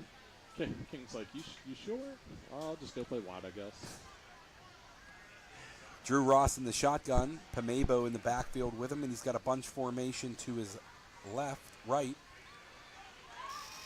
He throws deep to Danny King, who got some good separation, or Sean Salinger rather, who got some good separation on the play, makes a beautiful catch, but there are some markers down in the Yellow Jacket backfield in the area of holding. There was some zip on that ball. And that's going to be a holding call against the Yellow Jackets, going to back them up and make it a very long 3rd and 21 for the Yellow Jackets here in the 3rd quarter, 3 minutes and 2 seconds on the clock. That clock's supposed to be running.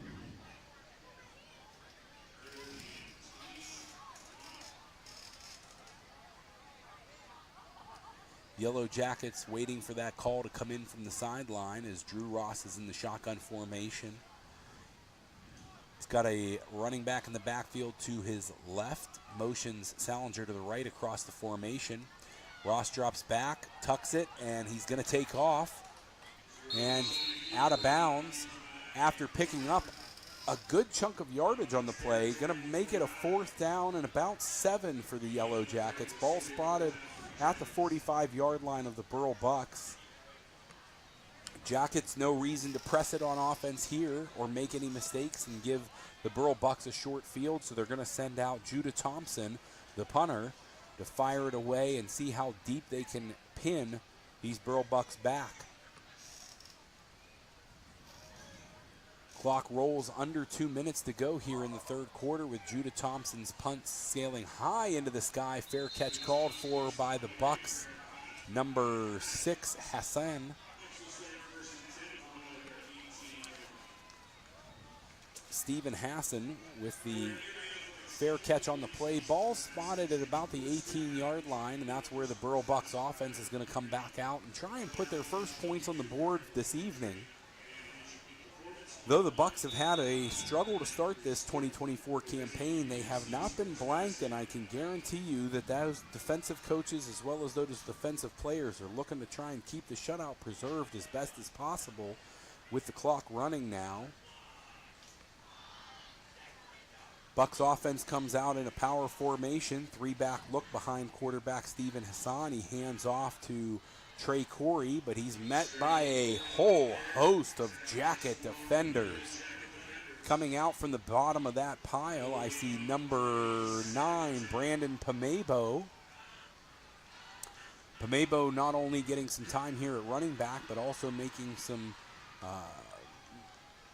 getting in on the defensive side of the football as well. Looks like he might be playing safety.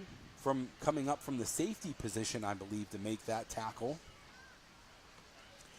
The safeties are only sitting with their heels about 10 yards deep when they get into that power formation for the Bucs. And we see that again with Stephen Hassan out of the power formation. Pass falls incomplete, intended for Nashawn Jones.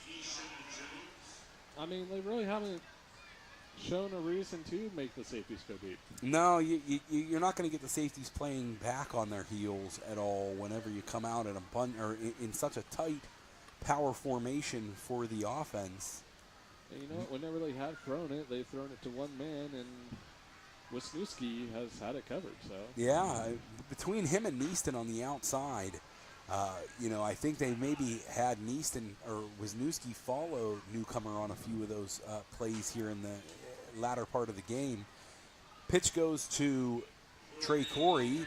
Corey has trouble getting back to the line of scrimmage on the play and going to be tackled for a loss on the play. Going to bring up a 4th down to end the 3rd quarter here with the score 35 Jackets, nothing on the side of the Burrell Buccaneers. Let's get a commercial break in here if we could for Steffi's Country Catering. Steffi's Country Catering prepares home-style made-from-scratch dishes that will have you convinced Mom made it. Whatever the occasion, Steffi's Country Catering will have you coming back for every event year-round. Find us on Facebook to place an order or to see our Sunday specials, or call 724-54-85047. And I don't know if they can hear us. I hope to not be talking over the commercial too much, but We can go now. we can go now. You know what makes this Steffi's Country Catering commercial difficult to watch? Without your mouth watering? Yeah, well, it was the fact that I didn't eat dinner this evening. I can't how delicious does that food in that commercial look? My goodness. You know, you've watched my dinner. Yeah, you enjoyed some delicious concession stand nachos this evening. Yep. We commented on the roundness and fullness of all of the nachos, as well as the delicious coverage that they did of the cheese there. Great cheese coverage. Great cheese coverage on those nachos Oh, here man, at I the see some Freeport nachos down there Athletic now. Stadium They had, concession stand. Yeah, taco meat I could put on. Oh, those are jalapenos. Never mind. And we got a fake punt coming up here and he elects to kick it. He went into motion, looked like it was a fake, or at least sprinted out to his right, and then short of the line of scrimmage, stopped up, decided to take the punt. It works out well for the Burrell Bucs because it is one of Trey Corey's better punts of the evening thus far. I imagine it was kind of more of like a soccer-style kick or something, or maybe rugby-style kick as he's out there sprinting while kicking the ball. So I imagine it was like hey, if they're sleeping, I'll go. Oh, absolutely. If the opportunity to get the first down was there, I think Trey Corey had the green light to go pick it up. He seems to be an excellent weapon for these Burrell Bucs, both on the offensive and defensive side of the field. And the handoff here goes to number 23, Dawson Gaylott. Gaylott back to about the line of scrimmage, maybe a pickup of a yard on the play. It's going to bring up a 2nd down and 9 for the Yellowjackets in their own territory. Ball spotted here at the 44-yard line. Clock continues to run. We are under 11 minutes to play here in the 4th quarter. With the score 35 Jackets, Burrell Bucs 0. Nothing yet on the board for them. That 0 was for you, Brandon, the soccer player in the booth. I just watched Ted Lasso. I appreciate Ted Lasso is such a good show. And Amos Glenn takes the handoff after reversing field. He's got some green in front of him and a path to. Oh, I thought he might be able to break that, but instead picking up about 35, 40 yards easily on the play. Amos Glenn making it look easy tonight. Who's your favorite Ted Lasso character? I'm going to have to go with the namesake there, Ted Lasso. Fair enough. Although it is hard not to love some Roy Kent. Roy Kent's my favorite. It's a very Ted Lasso question to ask you the favorite character, much like they did in the show with Julie Andrews. And what's your favorite Julie Andrews character? Amos Glenn catches the pitch back in the backfield.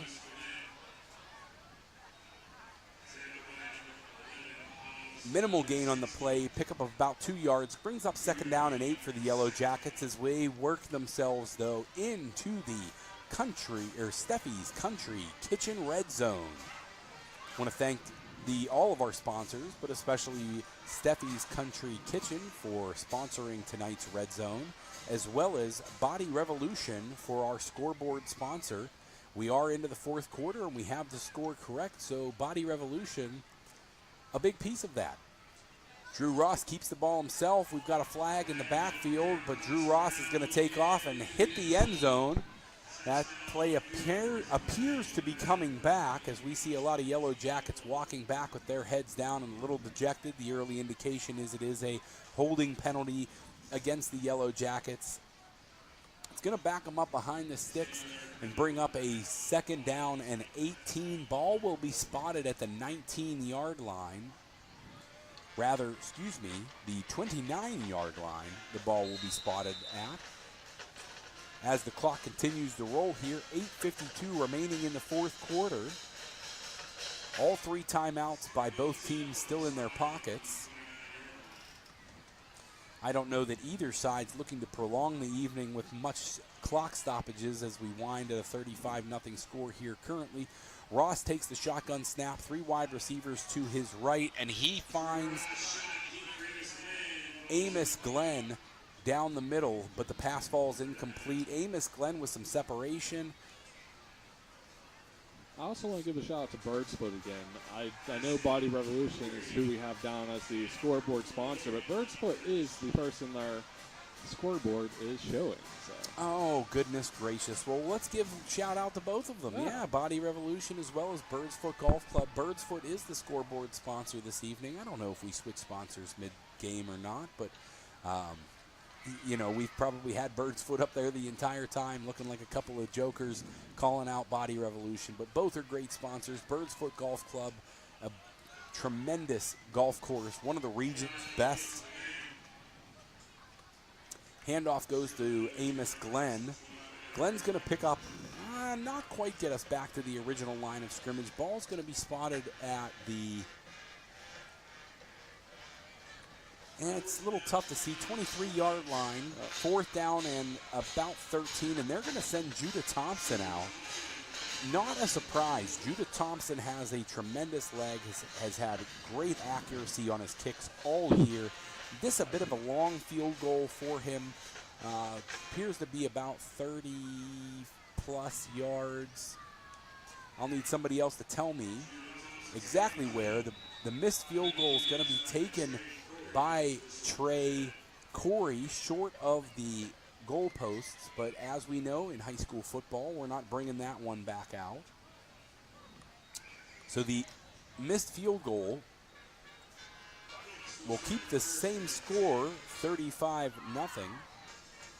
Let me get this final live read in because I'm not sure if we're going to get another score or not. Armstrong Indoor Athletics, located at 138 South Grant Avenue, downtown Katanning. It's the premier multi-sport training facility in the region. The newly added turf field can accommodate practices and training for most sports, including soccer, lacrosse, football, and more. Of course, AIA is a well-established leader in baseball and softball training, and their state-of-the-art facility offers everything you need to help your young athlete take the next step towards success. Be sure to visit Armstrong Indoor Athletics online at AIA.team or call them at 724-599-9761 for more information today. Sorry, folks, you just missed a run there as I was reading. It was only a 4-yard pickup. 2nd down and 6 for the Burrell Bucs. Run by Trey Corey. I think everybody wants to know as much as they can about Armstrong Indoor Athletics. Pass and hit on the play by Bryson Pega. Ball falls incomplete.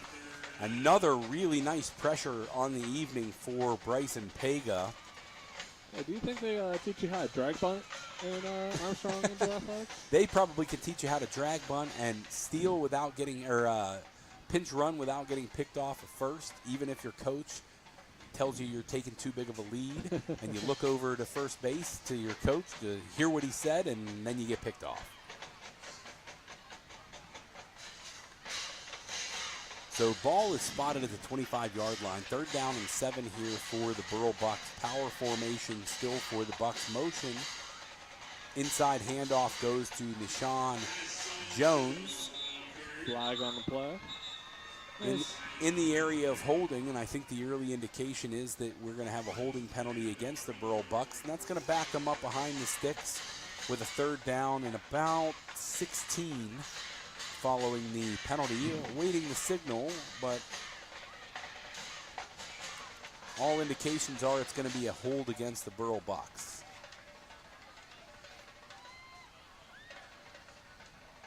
I think the moon is trying to peek out behind the trees back there. We had a pretty, an illegal chop block against the Burrell Bucs. That penalty is going to be declined by the Yellowjackets. They don't want the loss of down, or they don't want to repeat the down. They're going to make it 4th down and about 6 yards. Burrell backed well up in their end zone, or in their own end, so got to watch for that fake. Trey Corey with a nice punt here, taken by number 13, Madden Wisniewski. Wisniewski finding a crease and gets up over the 45 in Burrell territory, out of bounds right about the 41-yard line. Jackets offense will take over with a first down and 10 here. Clock rolling down, under 5 minutes to play here in the fourth quarter. Ball spotted correction at the 40-yard line is where the Jackets will take over first and 10. Drew Ross still out there commanding the offense with this 35-0 lead. Looks like we've got Braden Pamebo as the sidecar in the backfield. The handoff's going to go to Pamebo. Pamebo picks up a couple of yards there, but we've got a flag for holding. Early indication is holding on the Yellowjackets.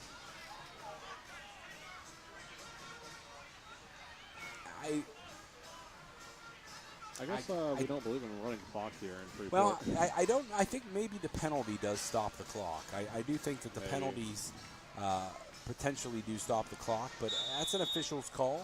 They've not made the clock continue to run necessarily, but the offenses certainly have, keeping the ball on the ground here in the fourth quarter, both the Yellowjackets and Burrell Bucs. We've got Drew Ross in a shotgun formation, sidecar to his right and Pamebo. Two wide receivers to each side. He motions Pamebo across the formation and then hands off to Neaston, who is coming in the jet motion. Neaston picks up a few yards with some shimmy and shake there, getting close to the original line of scrimmage before the penalty on that first down and 20 play. Nice run by Neaston. I am shocked to see drawing a blank. Quarterback.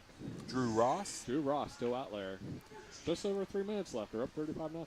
Yeah, you know, this is going to put the Yellowjackets at a 1-1 record coming off this game. We can assume the win here as we roll towards 3 minutes to go here in the fourth quarter. It's going to put the Yellowjackets at 1-1 in the conference and certainly in the playoff hunt, you know, with the win tonight. Pamebo gets the handoff, takes it inside, breaks back outside, and picks up nice yardage for a first down from Brandon Pamebo. Thought he might stumble his way back up to his feet somehow and run that in. That Jacket offensive line opening up some big holes for the sophomore running back. Number 77, Wade Patochnak. Number 67, Sam Austin. Number 56, Cole Troutman. Number 71, Matt Wallish.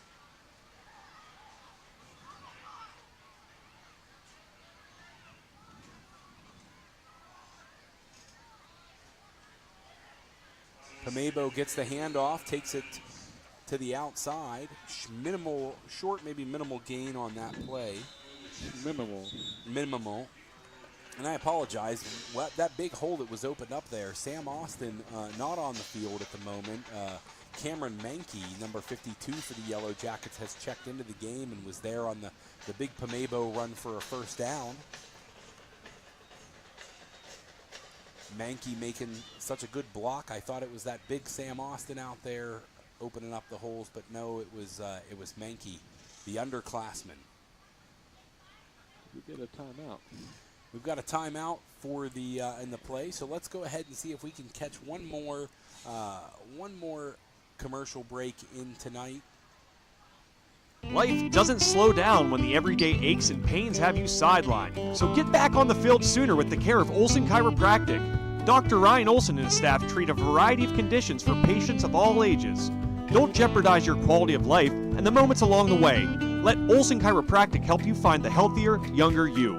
Call Olson Chiropractic at 724-548-1040 to schedule a consultation or see a full list of services online at olson-chiro.com.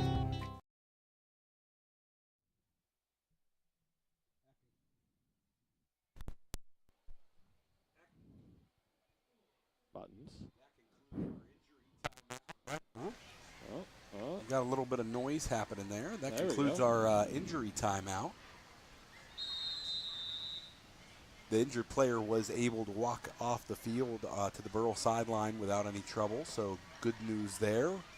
Ross in the shotgun formation. Sidecar and Pamebo, whom he hands off to, and Pamebo is seeking the end zone, and that's going to be another 6 points for the Yellow Jacket offense, and the first touchdown of the season for number 9, running back, sophomore Brandon Pamebo. You wanted to see it. You got it. He was denied on a previous drive, coming up just inches shy, and the touchdown went to the third of the night for quarterback Drew Ross. Third on the ground, that is, for Drew Ross. A 4-touchdown performance so far. It could be 5. I'm still having trouble trying to recall that other touchdown. Who does Drew Ross think he is? Jalen Hurts? And Judah Thompson with a successful extra point. Another wonderful kick by him. Jackets on top, 42-0 here in the fourth quarter with 1:43 to play. We are starting to see some of those fans begin their long, some short, walk to the parking lot. Gotta be a nice short walk for me. When you get here at 5 o'clock for a 7 o'clock game, we get good parking. I just asked them where I should go. They're like, yeah, right there. I was like, sick.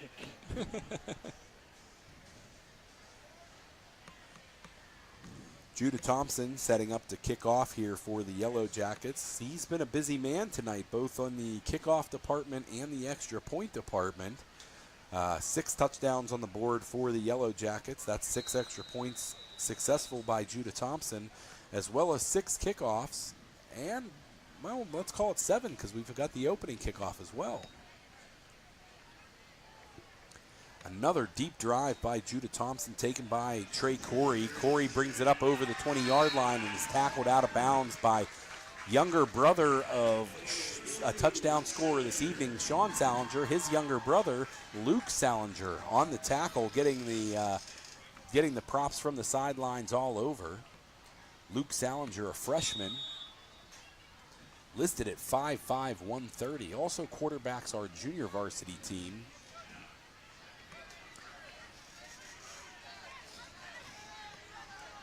We are starting to see a few players take the field that maybe haven't gotten an opportunity yet this season or much with the varsity squad, as we see a few players shifting in and out.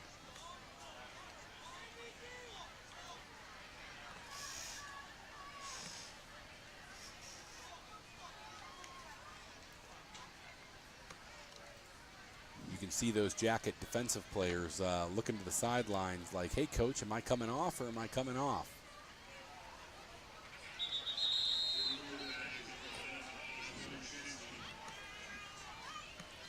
Looks like that ball went to number 11, Hobbs Omenchinski, for the Bucs. And we are going to check in with quite a few new Yellow Jackets for the evening. Well, they get one more playoff. We've got about 10 seconds left in the game here. They will. Omenchinski does make the handoff. He's gang tackled quickly. I see Freeport Yellow Jacket number 22, Anthony O'Donnell, on that stop. And the Yellow Jackets are going to come out on top tonight against the Burrell Bucs, moving the Yellow Jackets to 10 and winning 10 of their last 11 games against the Burrell Bucs, and tonight was just one that the Burrell Buck faithful will look to forget fairly quickly. The Yellow Jackets excited to honor the veterans tonight, as well as bring home the victory in front of their home crowd, 42-0, off of a brilliant performance by quarterback Drew Ross. 3 rushing touchdowns on the evening, a couple of passing touchdowns, just an absolutely fantastic evening from the quarterback. We also saw some exciting highlights from Amos Glenn, a huge kick return touchdown that was unfortunately called back to start the second half. But we saw some electric plays from the Jackets on offense, defense, on both sides of the football tonight. This is one to certainly remember for the Freeport faithful as they begin to file out of Freeport Athletic Stadium. So I want to thank Brandon Schreckengoss for a wonderful time in the booth tonight. Brandon, do you have any parting thoughts? I was just going to ask you, who's your player of the game for this one? Oh, it's got to go to Drew Ross. I agree. 3 rushing touchdowns, like you said. What does he think he is? Jalen Hurts? Holy cow. Going for all the fancy points. Yeah, you know what? He has a nose for the end zone, gets very Marcus Allen when he gets down there, knows how to find the holes and get into that end zone in those short yardage situations. And, it's wonderful for Freeport, a big confidence boost as they continue in conference play. Next week, I believe a road game for the Yellowjackets. The Burrell Bucs going back home, hoping to try and pull out a victory next week. And start off their season with their first win. They fall to 0-5. Jackets move to 3-2, 1-1 in the Allegheny 8, and just an exciting win all around for the Yellowjackets. Again, I'm Bob Buderbaugh here with Brandon Schreckengoss. We're thanking you for tuning in tonight. You have a wonderful rest of your Friday night and have a safe and happy weekend here from High Top Sports and all of our wonderful sponsors.